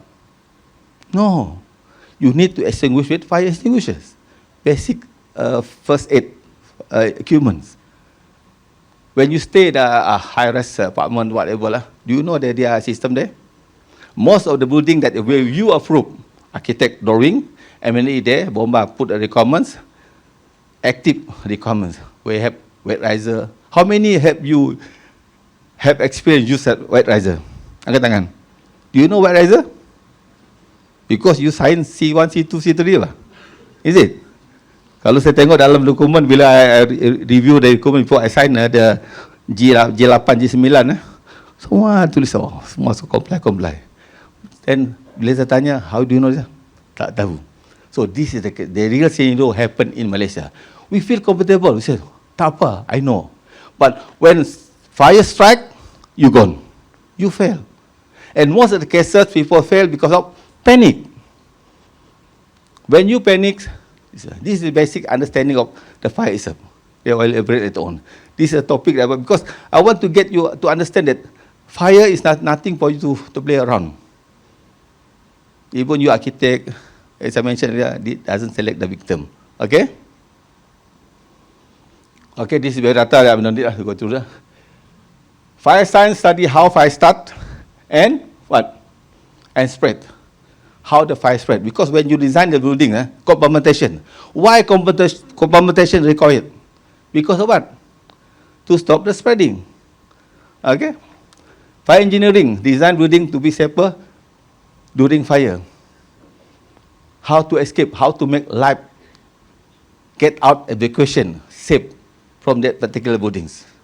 Smoke. That's why we need smoke reservoir. We have macam-macam lah smoke management. This all come into when after architect drawing, go to mechanical, then of course be reviewed by fire engineers. We focus on protecting people, property, and environments. This is the issues that we address today. Okay. Fire engineering overview. Performance-based fire engineering approach. Of course, when we discuss about PBA, because we are giving option, use prescriptive law, using the normal Uniform Building Law or Sarawak Building Ordinance. When said PBA, they want to escape the requirements. Normally, the owner, we use PBA, but in their thinking that how to save costs. But for me, it's not save cost. You want to cost effective. That's why we remove the save cost element in your thinking. Cost effective. Put the right thing for that particular building. Sometimes when you recommend the fire recommend that particular building, make sure it's cost effective. It's used. Right? Jangan kita follow the law, the prescriptive law said, put all these things. But we have what I call option given by the government under PBA. We allowed for you to go because we introduced the MS 1183, 2015, and MS 2780, 2023. We give the guideline, then Bomba issue the guideline for us to study the thing. We are given option. This is all about fire engineering. And we try to support for compliance.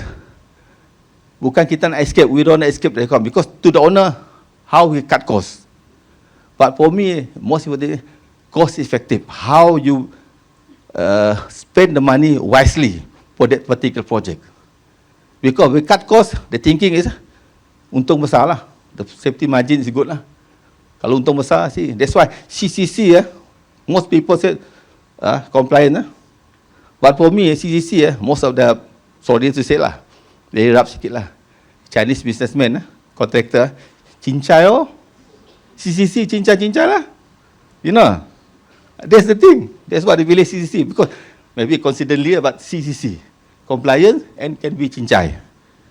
Cincai, under table money, approved. But people life at stake. This what happened. Then architect play a role. When you sign G8, MNE G9, and of course as fire inspector, as bomba, we can put, say, dia orang sign J8, dia J9, saya sign je lah. The blue form lah. But as responsible person, morally, we are obligation to ask whether you sign, really you sign it, you understand to you sign. Kadang-kadang cakap C1, C2, C3, kau dah. Supplier dah sign C1, contractor dah sign C2, architect dah sign C3, lulus sajalah. But whether the thing done properly there's another questions. Okay? Life safety design, smoke management strategy, evacuation, asset and reset, and fire modeling. This is all about fire engineering. We look into all these form for elements in our consideration for approvals. Okay? Okay. Human behavior during fire. You see? Malaysian, we are far different from West. Normally, bila kita adopt Uniform Building Law 1984, kita copy bulat-bulat UK punya. Only after certain period of time, the evolution, kita buat amendment to suit our culture.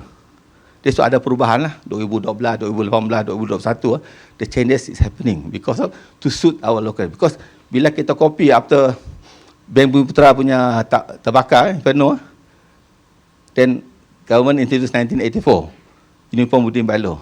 Bulat-bulat kita copy. Dan bila kita bincang-bincang, bila arkitek sudah jadi pandai, they start question. Ini tidak betul, ini tidak betul. Bila so pergi to our office, they argue with us. Ini tidak betul tuan, ini tidak betul. But the law say like that. Okay. PAM, kita semua datang bincang-bincang bomba, kita ubah. Kita buat pindaan. Kita adopt our local. There's some lessons that kami in. This is the whole scenario, but we must understand the evolution. Because timing, free application period and movement. That's why we want you to design, make sure that travel distance, commutation, because life safety. To make sure that people escape from the fire, ada masa dia lah. Kalau orang biasa, 15 meter, 4 minit boleh keluar lah. Kalau orang tua, kalau orang jalan, bahkan tukat ni, how long it take? That's what happened in Hong Kong. You see, most yang mati tu terbakar, orang tua, old age lah. If we have to, because the smoke behavior, human behavior, kita ambil kira. Sebab kita adopt that uniform UBBL, American, British. Dia besar, orang dia pandai, educated. Kita orang, ini di Kuala Lumpur, kalau pergi kat Sabah, Sarawak, rumah panjang, different scenario.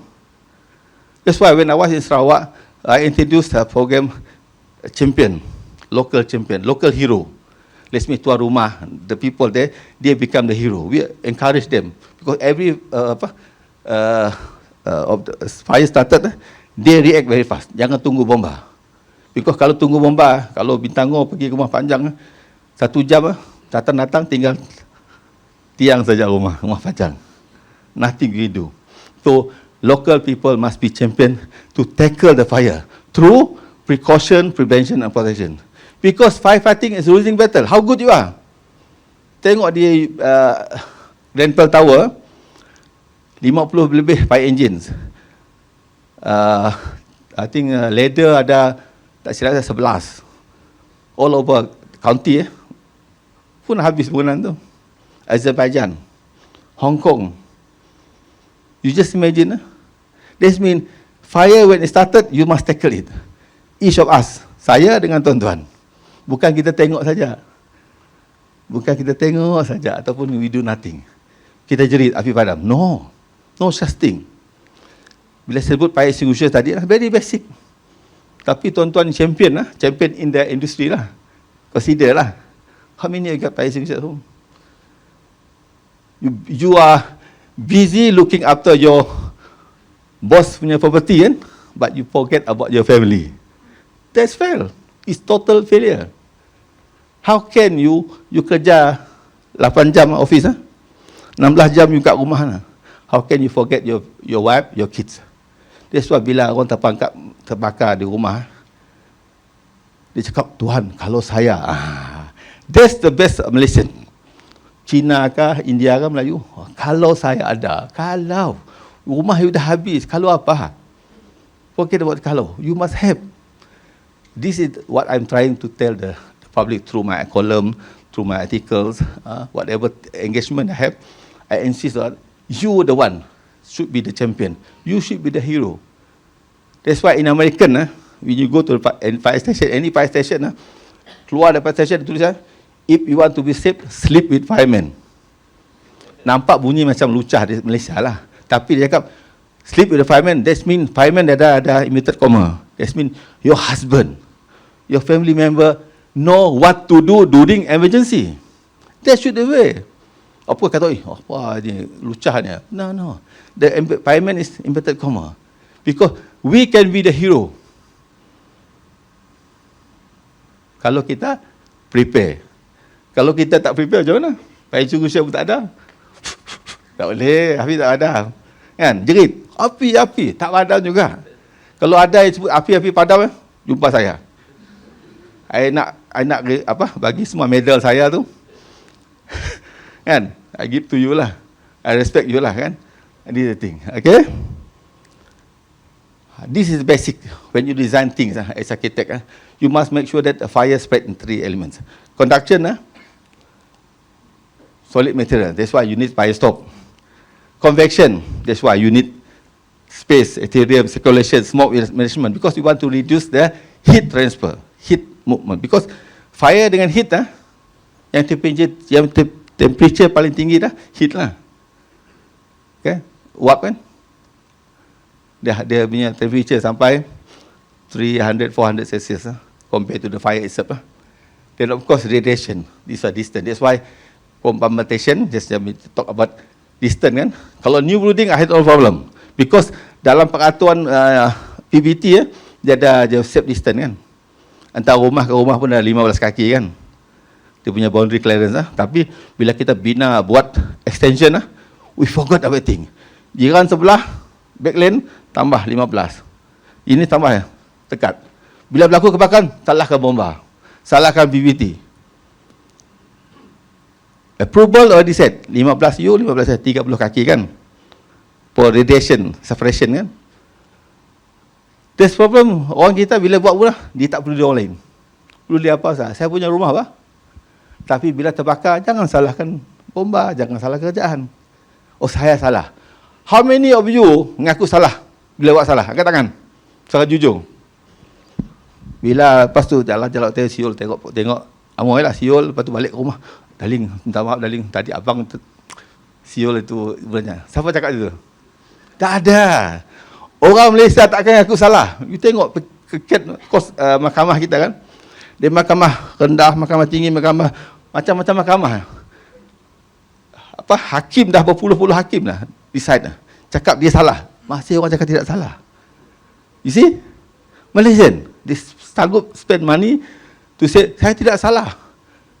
Kan ada kes satu lawyer, video rumah dia boleh cakap macam suara saya, macam rumah saya, tapi bukan saya. Until today. No, yes, until today. Tak ada kes lah. You cannot bring to court because hakim ini very dope lah. Dia cannot clear, so judgment dia reserve judgment. Because tak pasti. This is the thing. Senior Malaysia, mana orang aku salah? Sanggup bayar lawyer. Sampai macam-macam hakim cakap salah ini, tidak salah. Kan? Ada juga yang masuk dalam internet. Ini tidak salah, ini bukan ini wang apa? Wang apa? Hadiah lah kan. Lebih kurang macam tu lah. Okay. Danger, fire danger characters. Do not make appointment. This you understand the fire characters. It doesn't have a courtesy to come. Do not invited. Do not have holidays. Don't select the victim. Ini karakter fire ni.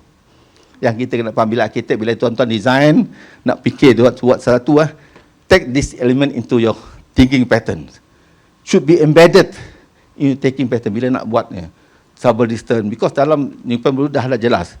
Trouble distance limit what? If you want to extend it, must be sprinkled. If you want to extend lagi, you go for PBA. Kan?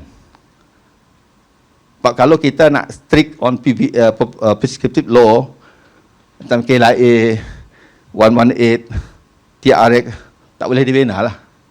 Kan?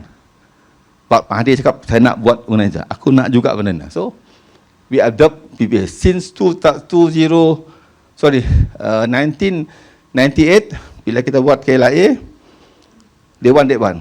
Tapi kita pakai konsultan 2, Australia.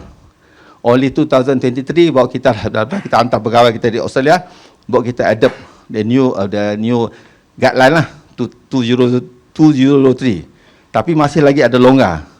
Only recently, amendment Mei 2025, Bomba keluarkan section 36. Akta kita ada series ada 18 amendment. Make sure that fire engineers, those one, fire safety consultant, contractor to be regulated. Okay? Okay? Principle of fire safety design. What you do? First one, conference. Evacuate safely. That's why when I was judging the PFC property, my concern, I told the committee, if you just, select that particular buildings, we must make sure that the moment you set your foot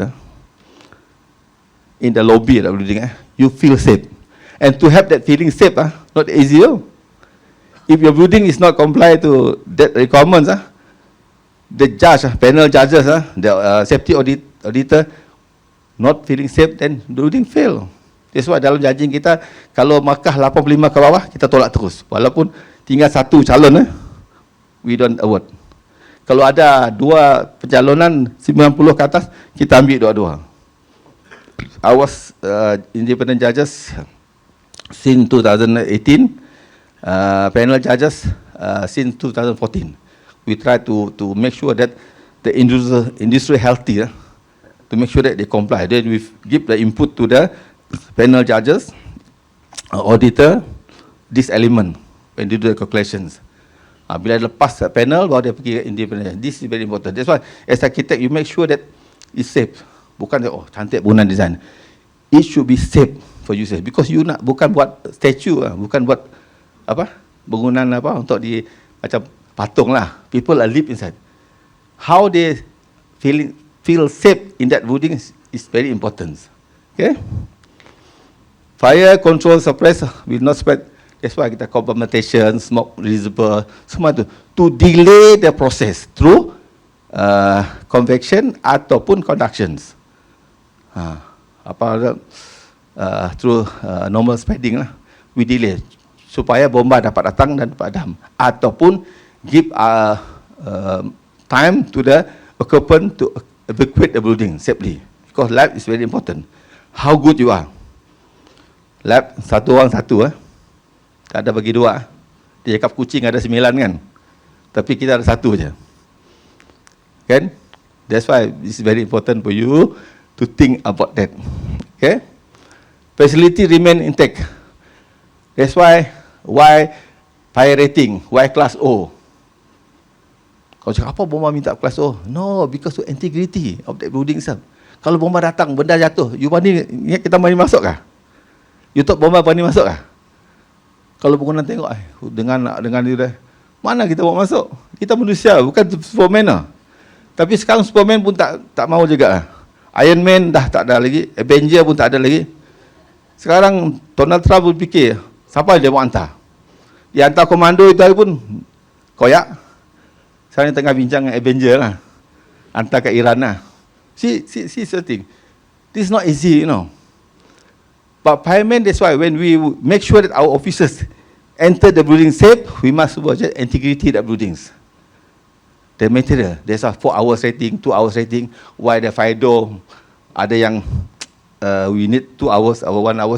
The concept was to make sure that our intervention and officers going in the building are safe for that process. That's why your design with engineering must be compatible. Okay? Objective fire safety buildings, life safety, property protections. Third, environments. Dan keempatnya, business continuity.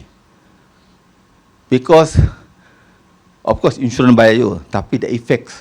You just imagine dekat Bukit Bintang, kalau kebakaran besar, hari Isnin pagi, happen at 8 o'clock, you know how many jam? Sampai ke Sungai Besi, sampai ke tol apa? Shah Alam ke, the jam. So how fast you react, how fast we back to it. That's why business continuity, how fast we go back to normalcy. That's the criteria. Because we tackle the fire. Because for information, when I was pengarah Kuala Lumpur, there's a fire happened in Marriott. Just to share with you in this power, there's a fire happened in Marriott. Nobody know. Nobody know that one. And I arrived at 5:30 morning. Reporters mau ambil gambar. Then of course very sensitive lah. Hotel terbakar kan. Our neighbor akan tulis dalam Malaysian hotel not safe. Economy impact It's Marriott 5-star hotel So when they ask me Tuan, apa tak pakai? I said, we have a good fire drill with real fire. When I said fire drill with good real fire, dia tak tulis, dia balik. They never ask me. I don't deny there's a fire, but I said, there is a fire drill, good fire drill with real fire. Reporter not interested to write. Because this is our Malaysian, the way they want something controversial. Tapi if I put just a fire, this one, for sure, our neighbor will take that one. Malaysian hotel is not safe. So foreigner will cancel their booking, Because like IBM, that day when they come to Kuala Lumpur for conference, they make sure that they call us, they email to me. This hotel safe for my delegates. Bukan ramai datang, 10 orang ya. Tapi they concern. Kita pergi hotel, kita ada tak kita fikir safety kita? Tak ada. Telefon nanti, aku nak tingkap dekat best scenery. Jangan tengok kedai, tengok pemandangan. We never thinking about our safety. Kalau saya hotel, saya check in, saya nak bilik dia next to the exit. Kalau betul, you can check my room every time. Memang sebelah fire, kalau apa-apa malam gelap, terkejut alam, merangkak, dah keluar exit. Go staircase, escape. No, kalau gelap, kalau you panik, bangun tidur tengah malam, ingat you boleh fokus kah? Tak boleh. That's why this is a tip for you lah, very important tip. You stay hotel, request room next to your exit. Easy. Bila you masuk, tengok dekat pintu, you are here. Okay. You pejam mata sekejap, lebih kurang dalam 30 second. Okay. If something happen, I should keep to the right or to the left. Save you and your family member. That's usually your practice. Jangan nak bilik pemandangan cantik tapi forget our safety. Okay? Environmental protection, because release of carbon dioxide banyak sekarang, CO2, all this affect the ozone. Kalau kita biar terbakar, because firefighting is losing battle, you know, how good you are. What is burn lah. Menang jadi arang, kalah jadi abu. We never win. Belum pernah saya dengar any fire service in the world said, kita menang padam api. Tak ada. Kita berjaya mengawal kebakaran. We control the fire. Never a statement. Saya baca banyak buku lah. Oh, bomba fire chief yang dah 40 tahun servis.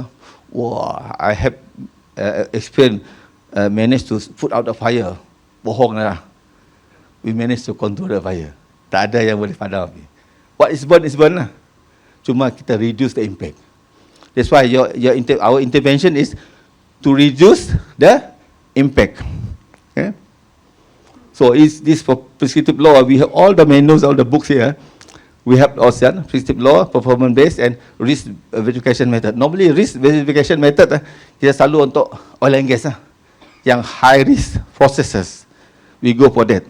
Dia banyaklah dia punya undang-undang, macam contohnya Putra Heights. Kalau kita tengok design dia, NAPA 39, design A and design B, that pipeline should be 50 years. Dia punya guarantee lah. Dia punya piping semua kan. Tapi ngam-ngam 25 tahun, separuh dia meletup. Kenapa? Karena kita kacau. We encroach the area. Dia dah ada di lain.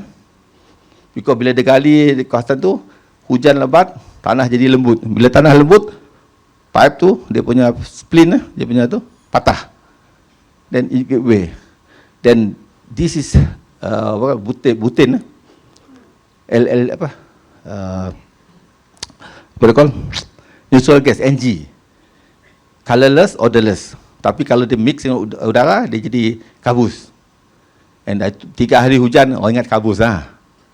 Kan? Nobody care. Lucky day, nobody die. Kalau bukan hari raya, besok kita banyak berdoa lah. Alhamdulillah, Tuhan protect kita lah. Yang terbakar kereta, rumah, not life lah. You just imagine kalau waktu normal day, how many life gone? The first explosion and second explosion. We call it BCE, vapor cloud explosion. Because the gas is lighter, they start going up. Bila jumpa punca api, gone in seconds. That's why it's very important when you think. Then the pipeline, dia kacau. Orang gali tu. Like sleeping tiger lah. Kalau di dalam pagar, you luar pagar, you tengok rimau okey tak? Tapi kalau you masuk dalam pagar tu macam mana? How do you feel? Dalam kandang harimau lah. Kalau luar kandang, you cakap, rimau tengok saja lah. Tapi dalam kandang, you buat juga. Sama dengan pipeline. When you disturb it, then become. Even standard dah cebut, can last for 50 years. But people disturb. Because bila tanya, saya tidak tahu. The authority, saya tidak tahu. Tanya dengan ni, tidak tahu. Lalas, tidak tahu. Lalas bila dia announce, salah Tuhan. Malangnya Tuhan tak boleh jawab lah. Kan? Act of God because of the weather or this one. Don't. But I think 168 family suing the government lah, the local authority lah. Tapi dia masih pending lagi lah. Okay? This is how you play the roles. Prep ketika responsible parties. What is one? Authority, designer, builders, inspector, and corporators. Like you people you are this part the designer. But the most important part is the occupiers, because you're going to stay in that building. Designer maybe responsibility 4 tahun lah. Kalau building siap, designer dah sign CCC, Dia dah okey lah. Dah ambil untung pergi holiday kan. Then occupiers. Authorities Malaysia we have good law. Banyak undang-undang saya cakap tadi lah. There's there. Designer, you design based on whatever law that kita luluskan by the government. The builders, the contractor. That's why tadi contractor sebut ada follow the one. You have to make sure that C1, C2, C3 dibuat betul-betul. Sebab banyak pengalaman saya, C3, arkitek, kadang-kadang yang saya tanya betul-betul lah, you ada ke site dah tengok? Dia macam tengok atas, nak cari idea kan? Tengok dinding. Kalau ada cicak, oh, ini cicak ada. Tapi tak ada. That's why, whether the supervisor. C1, of course, supplier. C2, contractor. C3 is a supervisor. Whether you appoint a supervisor to monitor the thing, dia cakap dalam dia punya session, ini cukup lah, ini apa, dia punya apa, wall apa dia, fire stop cukup. Ingat, satu bangunan besar dia buat betul kah? Bukan kita tiap percaya, mungkin ini lain lah, isopan lain lah. Apa? Yang kontraktor tadi mungkin bagus. Tapi yang kebanyakan, cut cost. That's the beauty of sign C3 itu, sign betul-betul. Jangan main-main. Because, of course, nothing happen. Tapi morally, kalau you rasa you sign tak sign, okay tak okay. It will haunted you, know, in life, you know. If something happen to that building, kalau sudah mati, orang sebut, ini arkitek ni, you dah mati lah kubur. Walhal you dah relax lah. Bila nama dia sebut, malaikat tarik you. Oh, you in trouble lah. No, we answerable. Every, benda yang kita buat as Muslim, I believe that, kat dunia boleh lepas, sana lah. Kan? You jawab lah. Morally, as, yang biasa, morally, kita kena tanggungjawab lah. Because you are professional. We never question it. Because akta arkitek dah jelas, you are professional. Because my experience engage with arkitek, sometimes yang senior arkitek lah. When saya still young officers lah. Dulu saya jadi Kota Balai Sibuk, Kota Zon, lagi umur 23 tahun. Bila kita argue with them, oh, saya arkitek, wah, saya profesional lah, okay.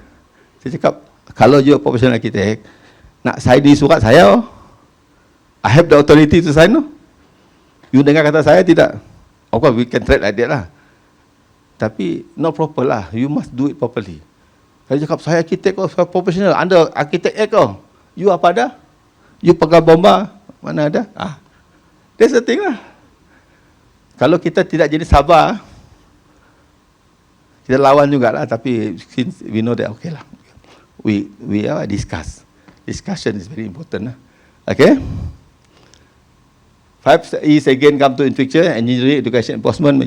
These 5 elements, they call 5 E's, where this engineering is very important. Of course, you forget about the education. Education is our part, bomba. Kita ada bahagian keselamatan pendidikan to teach people to avoid what I did in Sarawak, program Celek Suri. You know Celek Suri, SURI, sedia urus resiko isi rumah. We introduced in Sarawak, whereby we train the housewife to be capable to extinguish, to fight fire lah, small fire lah, dengan fire blanket whatever, suri, Celek Suri. We have CERT, Community Emergency Response Team, those outskirts of Sarawak lah, rumah panjang jauh-jauh lah, where there's no fire service. We do that. So then of course now new element coming in, evaluation and economic initiative. This is the element that whereby we are now in the process of bomba. Last time when after bomba lah, we are going that process whereby we are talking with Bank Negara and also insurance company to reduce premium. When we have a good evaluation of that particular building, except they can ask for premium reductions or maybe NCB lah, non-claim bonus. Tu aja. At least you ada ini incentive to initiate you to do better lah. Yeah. This is what I share with you lah. The fire break in Malaysia lah. The record I see. You see unnecessary loss lah. 1.2 billion now. 1.2 billion lah. Kalau you buat rumah satu rumah 50,000 banyak rumah. We have no problem with housing kan. Kalau medical, settle lah. Kan? You just imagine almost how many percent of these losses. Life, every year, 111, 111, 112, 113. Average that one, Malaysia lah. You bagi 15 negeri kan? You bagilah. And Sabah is the highest one lah. Sabah and Pahang. Okay? And quite upsetting lah, this issue. I see, 13.46. Because international, they allowed only 10% losses, 90% safe. But Malaysia recorded, kita dah record berapa lama? 13.44% lah. 13.46% losses in fire lah. Unnecessary fire. Ini dari segi losses yang direct losses. Economic losses tak ada lagi tau. Orang hilang kerja yang tak ada not calculated in the insurance ganti rugi kita. Yang hilang kerja, hilang ni, hilang rumah tu tak kira lagi lah. Okay. Okay. This is what's it, structural fire. Start at home. Rumah kita lah. Kita semua ni lah. Ada rumah. As I mentioned, when it happened, they ask question, why and why? Kenapa saya? Kenapa rumah saya? Kenapa rumah saya? Ni tanya kita lah. Why saya? And as mentioned, fire never select the victim. It can happen anywhere. When kita ada elemen 3R, lupa, lalai, leka. We inviting the fire to come to your house. Okay? The core of this one, prevention and extinction, limiting fire spread, extinguishing. How you extinguish and save evacuation. These are 3 elements that need your interventions. Bukan bomba. Saya dan tuan-tuan, we play the roles to do this thing. That's why I said fire safety is the core. Okay? This is what I'm talking about. Applying scientific principle, because when we design, based on your design, we calculate the load. What is a fire size? What is the volume? Whether you should have sprinkler or not sprinkler, based on scientific calculations. We prove based on. Kalau you letak barang macam ni, your factory, this will be the fire load. From there we calculate. This temperature, can it collapse the buildings?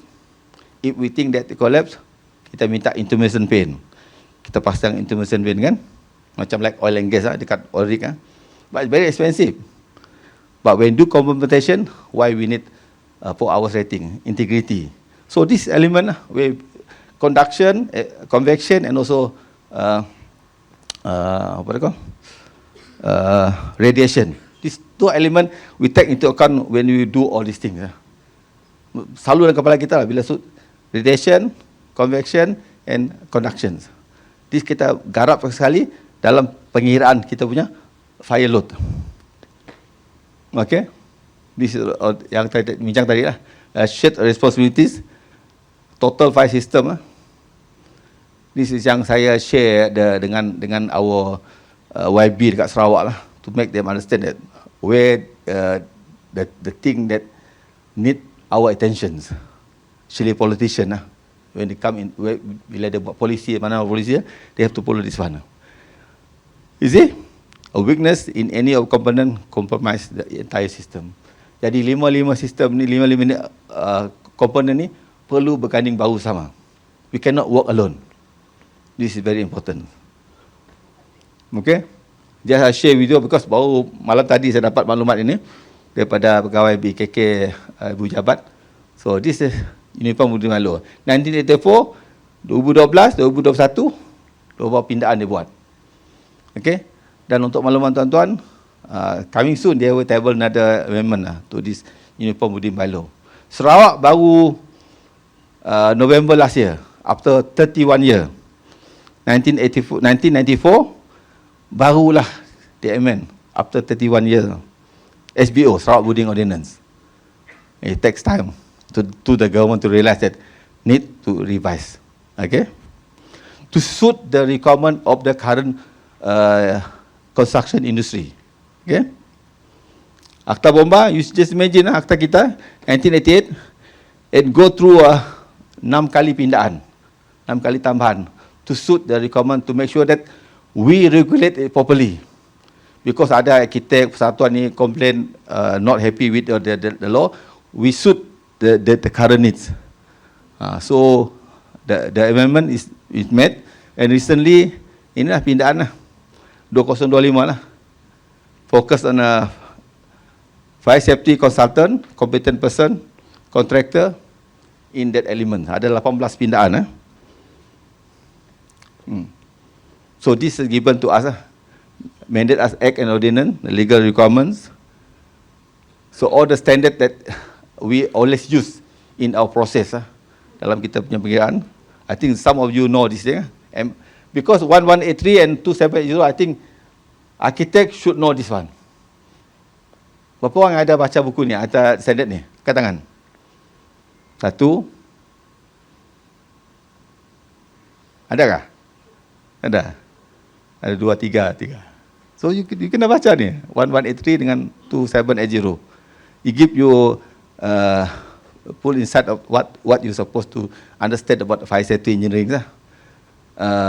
Case installations, this all standard lah. Ada semua. Bila kita tanya dia, adakah tuan? Wah, itu yang best lah. Kadang arkitek datang yang baru-baru lah, yang lama mungkin bos dia dah kaya lah, dia hantar yang muda-muda pergi office lah. Yang datang betul-betul blank. That's why kalau bila saya balik pukul 6 saya tengok ada yang tunggu kat luar. Waktu saya kat Ibu Jabat lah, atau pengarah KL lah. Pukul 6 saya balik, ada tunggu bawah. You cari tunggu siapa? Oh, saya tunggu tuan ini, saya tunggu tuan ini. Apa kena? Saya mau tanya ini. Apa tadi you meeting tidak tanya? Malu tanya. Outside je. Ada belanja kopi sikit lah, minum. Tanya bomba tu. Dia comfortable tanya. Because bila sebut this standard, adakah? I said, you are professional lah, architect lah. You tanya saya pula macam, adakah? Wah. Dia buat muka blank, muka surprise. Saya pun terkejut jugalah. Okay? Smoke management, MS14. Kita dah banyak standard yang kita adaptasikan dengan Malaysian standard.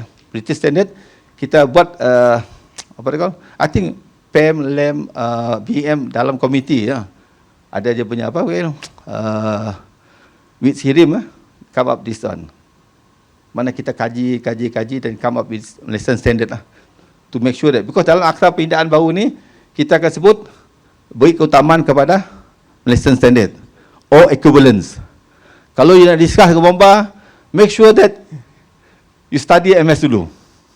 Bila tak ada lain, wah, tapi ada juga arkitek yang action. Wah, action lebih sikit lah. Dia balik daripada Australia, balik dari UK, kita pakai standard BS, pakai NAPA. Actually yang Petronas, kita pakai NAPA. I said, you bacalah, you pemuda lalu. Requirement dia pakai MS dulu. One MS exhausted ataupun tak sesuai, dia minta kebenaran untuk gunakan standard. Minta kebenaran no. You write officially to KP, that means for this project we want special consideration to adopt using these standards. Dan kita terima, bukan sukati you hantar plan, kita pakai, you dictate, kita pakai ini. Mana pegawai bomba setuju kan? You have to say that, minta kebenaran. We're going to use this standard. Dalam pindaan tu, kita benarkan. Tidak ada yang tidak benarkan. Cuma cara polite lah. Assalamualaikum, bagilah ini ni. Datang tu, ini pakai standard ni. Saya buat pakai ni. Pegawai nak lulus kan? Ingat tak? Nak lulus gitu lah? Tidak lah. Manusia kan? You dealing with human being. Ada masa itu jam dia tengah gaduh dengan bini dia kan? Turun kerja, dia semarah lagi. Malam tadi meeting tak boleh. Tu pagi dia marah kan? Dia lelaki kan? Bila dia marah tu, lain macam ni. No. Habislah. You balik kosong lah. Kan? This is the thing. You must know the human behavior. Okay? Glass, smoke control system. Even demolition of building, kita ada standard. Baik. Ini yang ada ni. Sorry.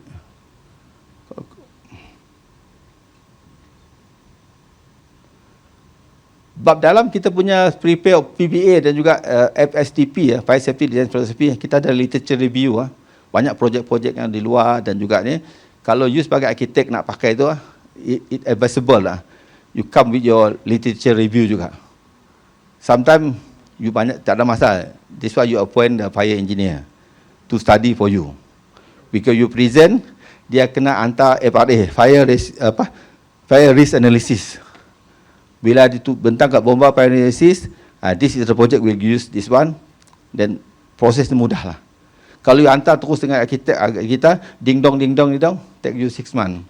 So my experience dekat jabat as a committee, chairman of committee, bila dia hantar FRA, kita baca, kita kaitkan dengan intended project, senang, mudah kita faham. Sebab pegawai yang ada dalam komiti tu macam-macam pegawai tu, macam-macam background tu. Ada kepala yang betul, ada kepala tak betul. Kalau chairman tak boleh kontrol, habis lah. You datang 10 orang, balik 10 orang juga lah. Datang lagi sekali, ding dong, oh sudah 1 tahun. Apa bomba lambat? Apa prosedur tak ikut? So this the thing. Okay? Then of course dalam kita punya pendekatan government department saya dekat BKK lah, kita nak integrate dengan ESG lah, economic, social and governance. Dia nak merge supaya bila kita implement sesuatu peraturan, hendaklah dia mematuhi kehendak semua, keperluan semua lah. Jangan you buat satu peraturan, satu buat ni just suit for that particular person. No, it should be social, economic and also what they call governance. Okay, this I just showed now. I said how do you specific fire risk analysis based on risk based verification, normally on oil and gas. Performance based, both when you want to increase the travel distance, the size. You nak buang atrium, you nak buang compartmentation kan, you pakai PBA. Dia allowed expansion tinggi je, dengan syarat ada kajian smoke management. Okay. So this is structure BS 79774, kita masih adopt lagi dalam yang ini. Dan yang ini pun kalau tuan-tuan baca 2780 dalam tu kita juga katakan bahawa kita cross reference kepada BS 7974. Okay, kita tak stand alone lah, kita buat reference di bawah MS 2780. Okay. Okay.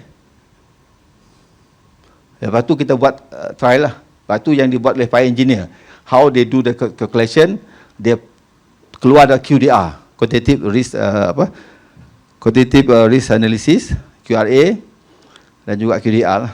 Dia akan tunjuk dalam statistik, dalam matematiknya, this is, dia buat calculation. Assumption, dia tak 100% betul, tapi dalam assumption tu kita akan letak 10% safety margin lah. Dia kan keep and take dalam situation tersebut lah. Okay, this is what we doing. FDS, fire dynamic simulators, smoke review, smoke evacuation modeling. Normally we go for reset and asset lah. Required evacuation standard time dan actual standard evacuation time. The clock and the human lah, do two factors lah. Dia ada safety margin ya. So this is I want to share to the committee. I read in my column every month I put smoke and flame don't lie. That's why bila kita tengok asap design building selalu macam bangunan kecil-kecil di Johor bila berlaku kebakaran, saya tengok video wah ini mesti illegal extension. Tengok asap dia, tengok apa, tengok kawasan taman tapak park industry park cannot be this size, this smoke. Wah, this must be extension lah. Bila kita buat forensik memang betul lah. Tengok asap dia dah tahu dah. Rumah kedai dia buat industrial SME, small medium enterprise. Tapi bila dapat dia extend. Jadi the fuel is different because calculation dia recommend Australia. Hydrant Mana ada lain. Although this most of the cases yang dekat Penang, dekat Selangor, banyak macam tu lah. Because of this. That's why when I put up this element, kalau tuan boleh access to this article, it's very clear to make you understand why it's important to have this design stage where we fight the fire before it starts. That's what is the whole idea. Engineers, architect, mechanical engineers, fight the fire before it starts.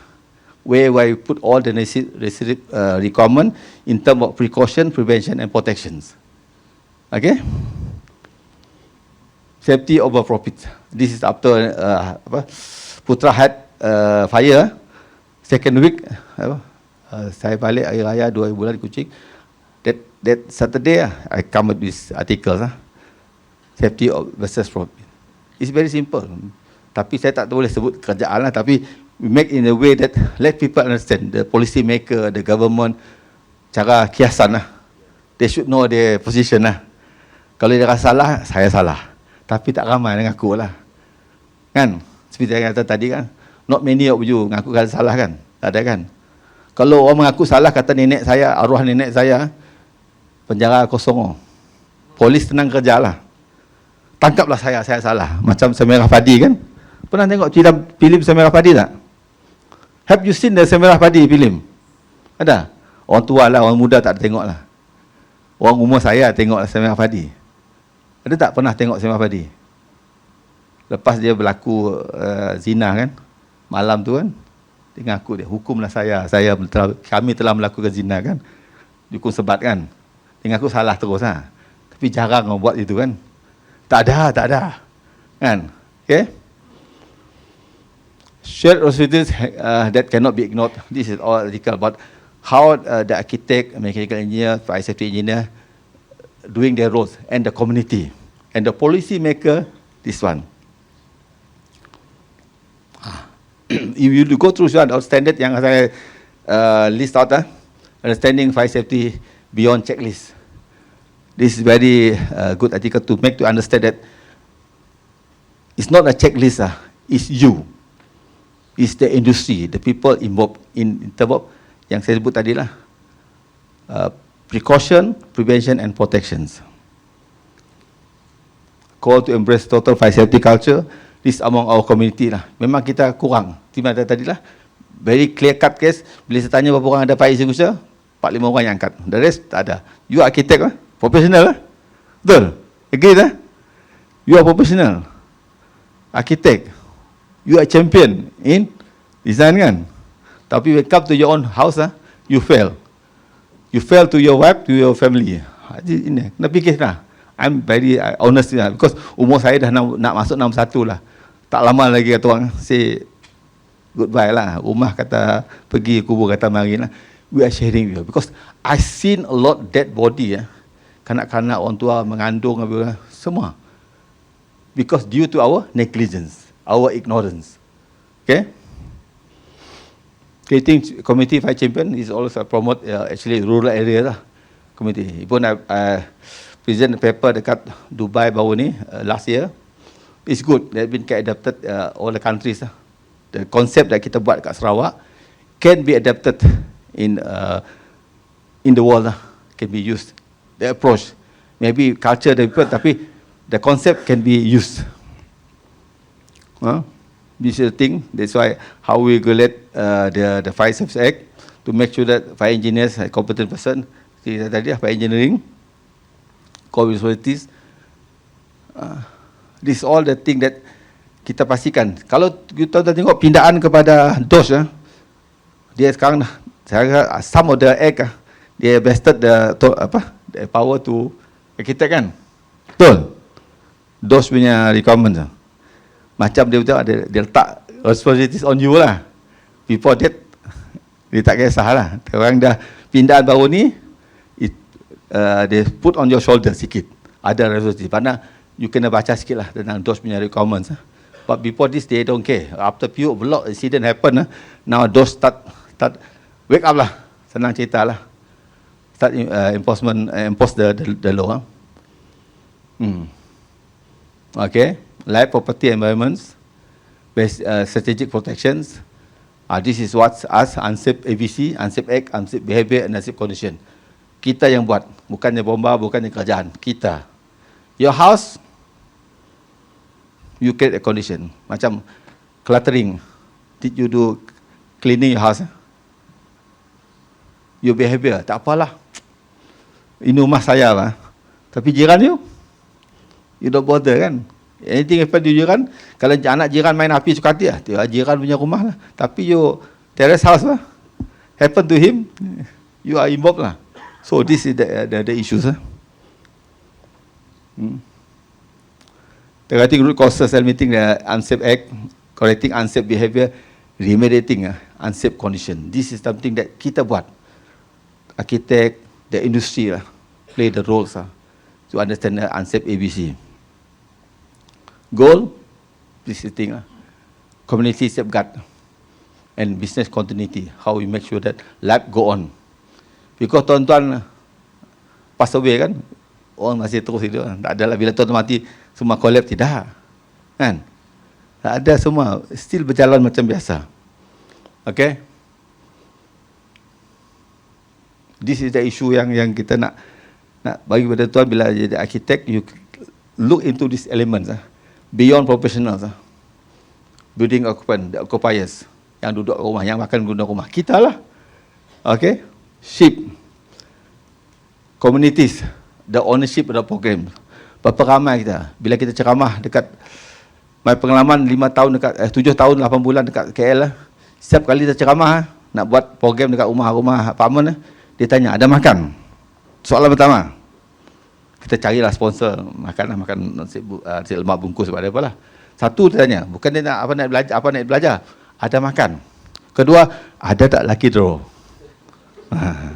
Lucky draw. This no, you expect 7 tahun 8 bulan.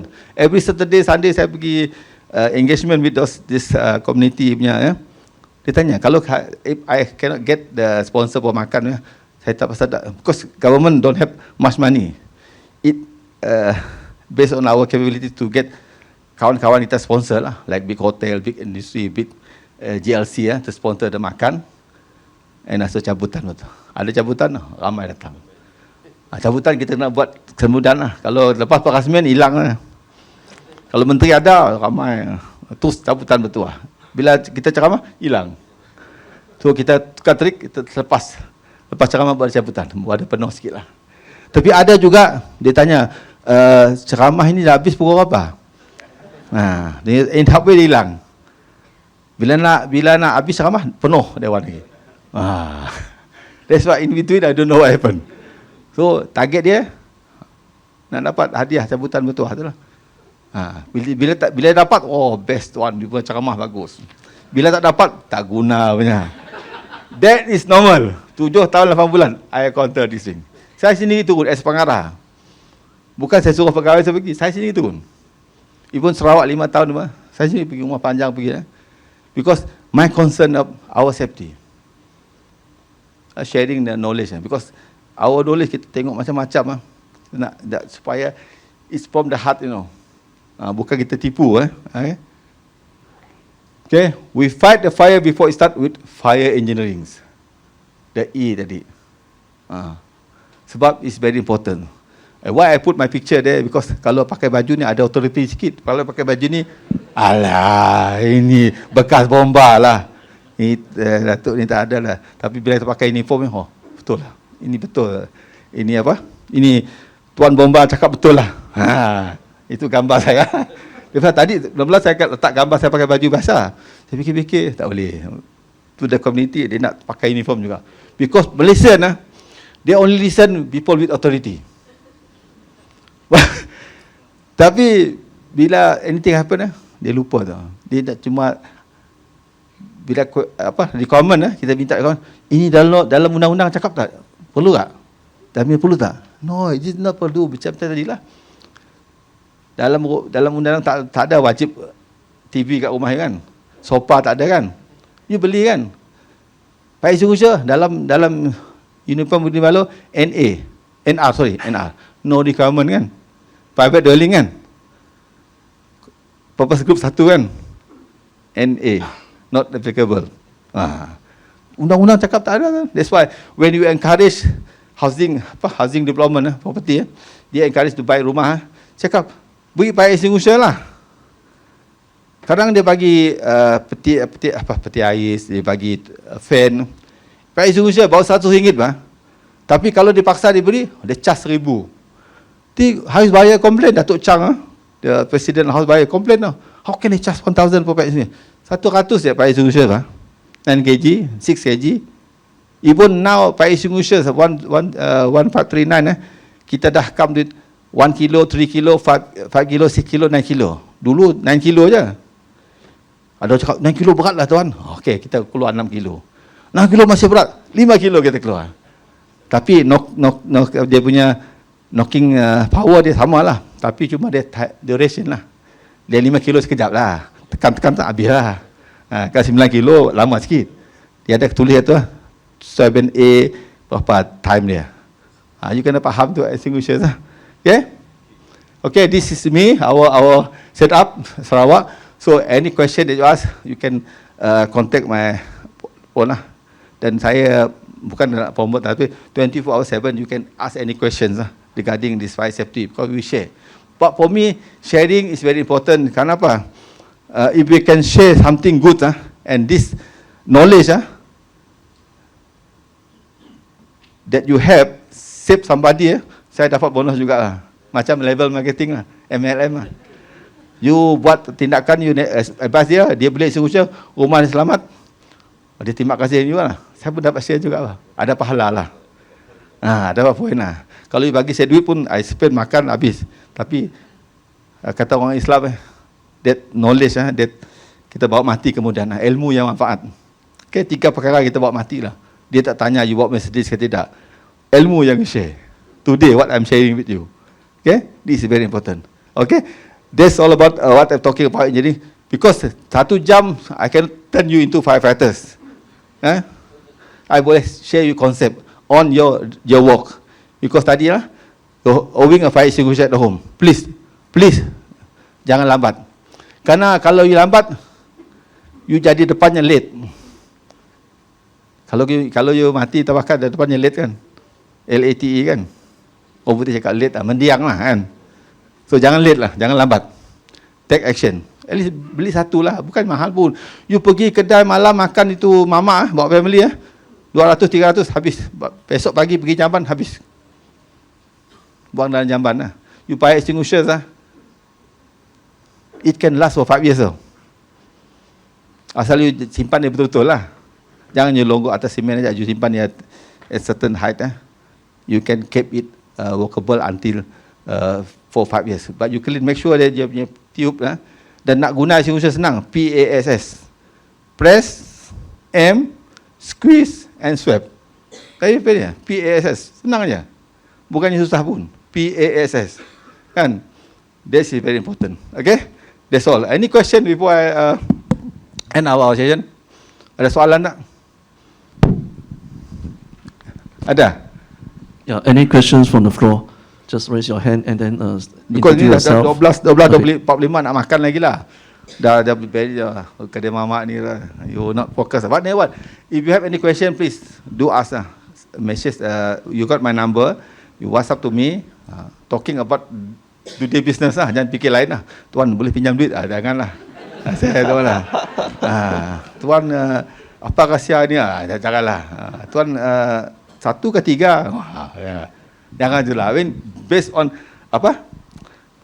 Today talks on recom. Okay? Boleh? Dan saya terima kasih lagi kepada pihak PAM dan juga mana yang baik datang daripada saya, insyaAllah. Dan datang yang kurang baik lah. Yang baik datang daripada Allah SWT, yang kurang baik daripada saya lah. Mana kita manusia kita share. Some of you might be good, better than me, but we are sharing. What written there is, you can read the books, you can read the standards, but experience-wise, to see all these things, is me. The exposure and experience that I counted 36 years, 8 months in fire service, then kita share pada hari ini. Okay? Because I have to fly yesterday, 4 jam delay flight. Patut pukul 6, pukul 10 terbang. Nak masuk ke terbang, setengah jam lagi lebat, tukar tayar. Suruh keluar balik. Tunggu dia tukar tok dan tengah malam hujan dekat Kuching sampai pukul 1. You just imagine they have sleep tadi pukul 2 lebihan. Pukul 5, pukul 6 saya dah bangun. So this is when sharing knowledge with people that is not the problem Okay, thank you very much. Assalamualaikum.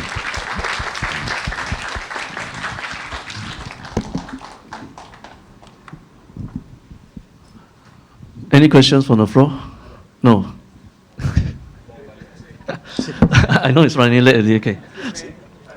Okay. Yeah, there's one question also. Like you said that the extinguisher can last for 5 years. I noticed that Mumbai requires you to certify your extinguisher every year, isn't it? Some of them. No, for commercial yes, for private dwelling tak ada. No requirement. So why the commercial do every year? Because dalam requirement, because dalam so I think there are business element there lah to the fire contractor lah, because they have to service that one. Kalau because normally for commercial dia banyak kan, dia overlook this one. Kalau kat rumah satu saja, you always look hari-hari kan. Kalau banyak dalam satu bangunan if you don't check them, they don't care. That's why during emergency tekan-tekan tidak keluar, because dalam tu ada serangga apa, then bila letak atas lantai dia jadi dia punya powder jadi beku that's why commercial they need required to be check every year, but sendiri tak ada, your own home tak ada, tak perlu. Yes, okay, smart detector is very important. Kalau ada lebih duit sikit, beli smart detector, give early warning, because fire now it spread 1 to 2 minutes. Dulu 1 to 15 minutes. Now fire very fast because of the material dalam rumah kita cepat terbakar. Okay? Thank you. Any more questions? Okay, if no, then we will end the session now. Okay, thank you all for attending. And don't forget that when you walk out, you have to just scan the side out code again to fill in the form. Okay, so with that, we end for today's session. We would like to thanks again Facade Resources and also ISO Panelli, and as well as Datu Khirudin for the very insightful sharings. And I think that's all for today, and thank you all for joining.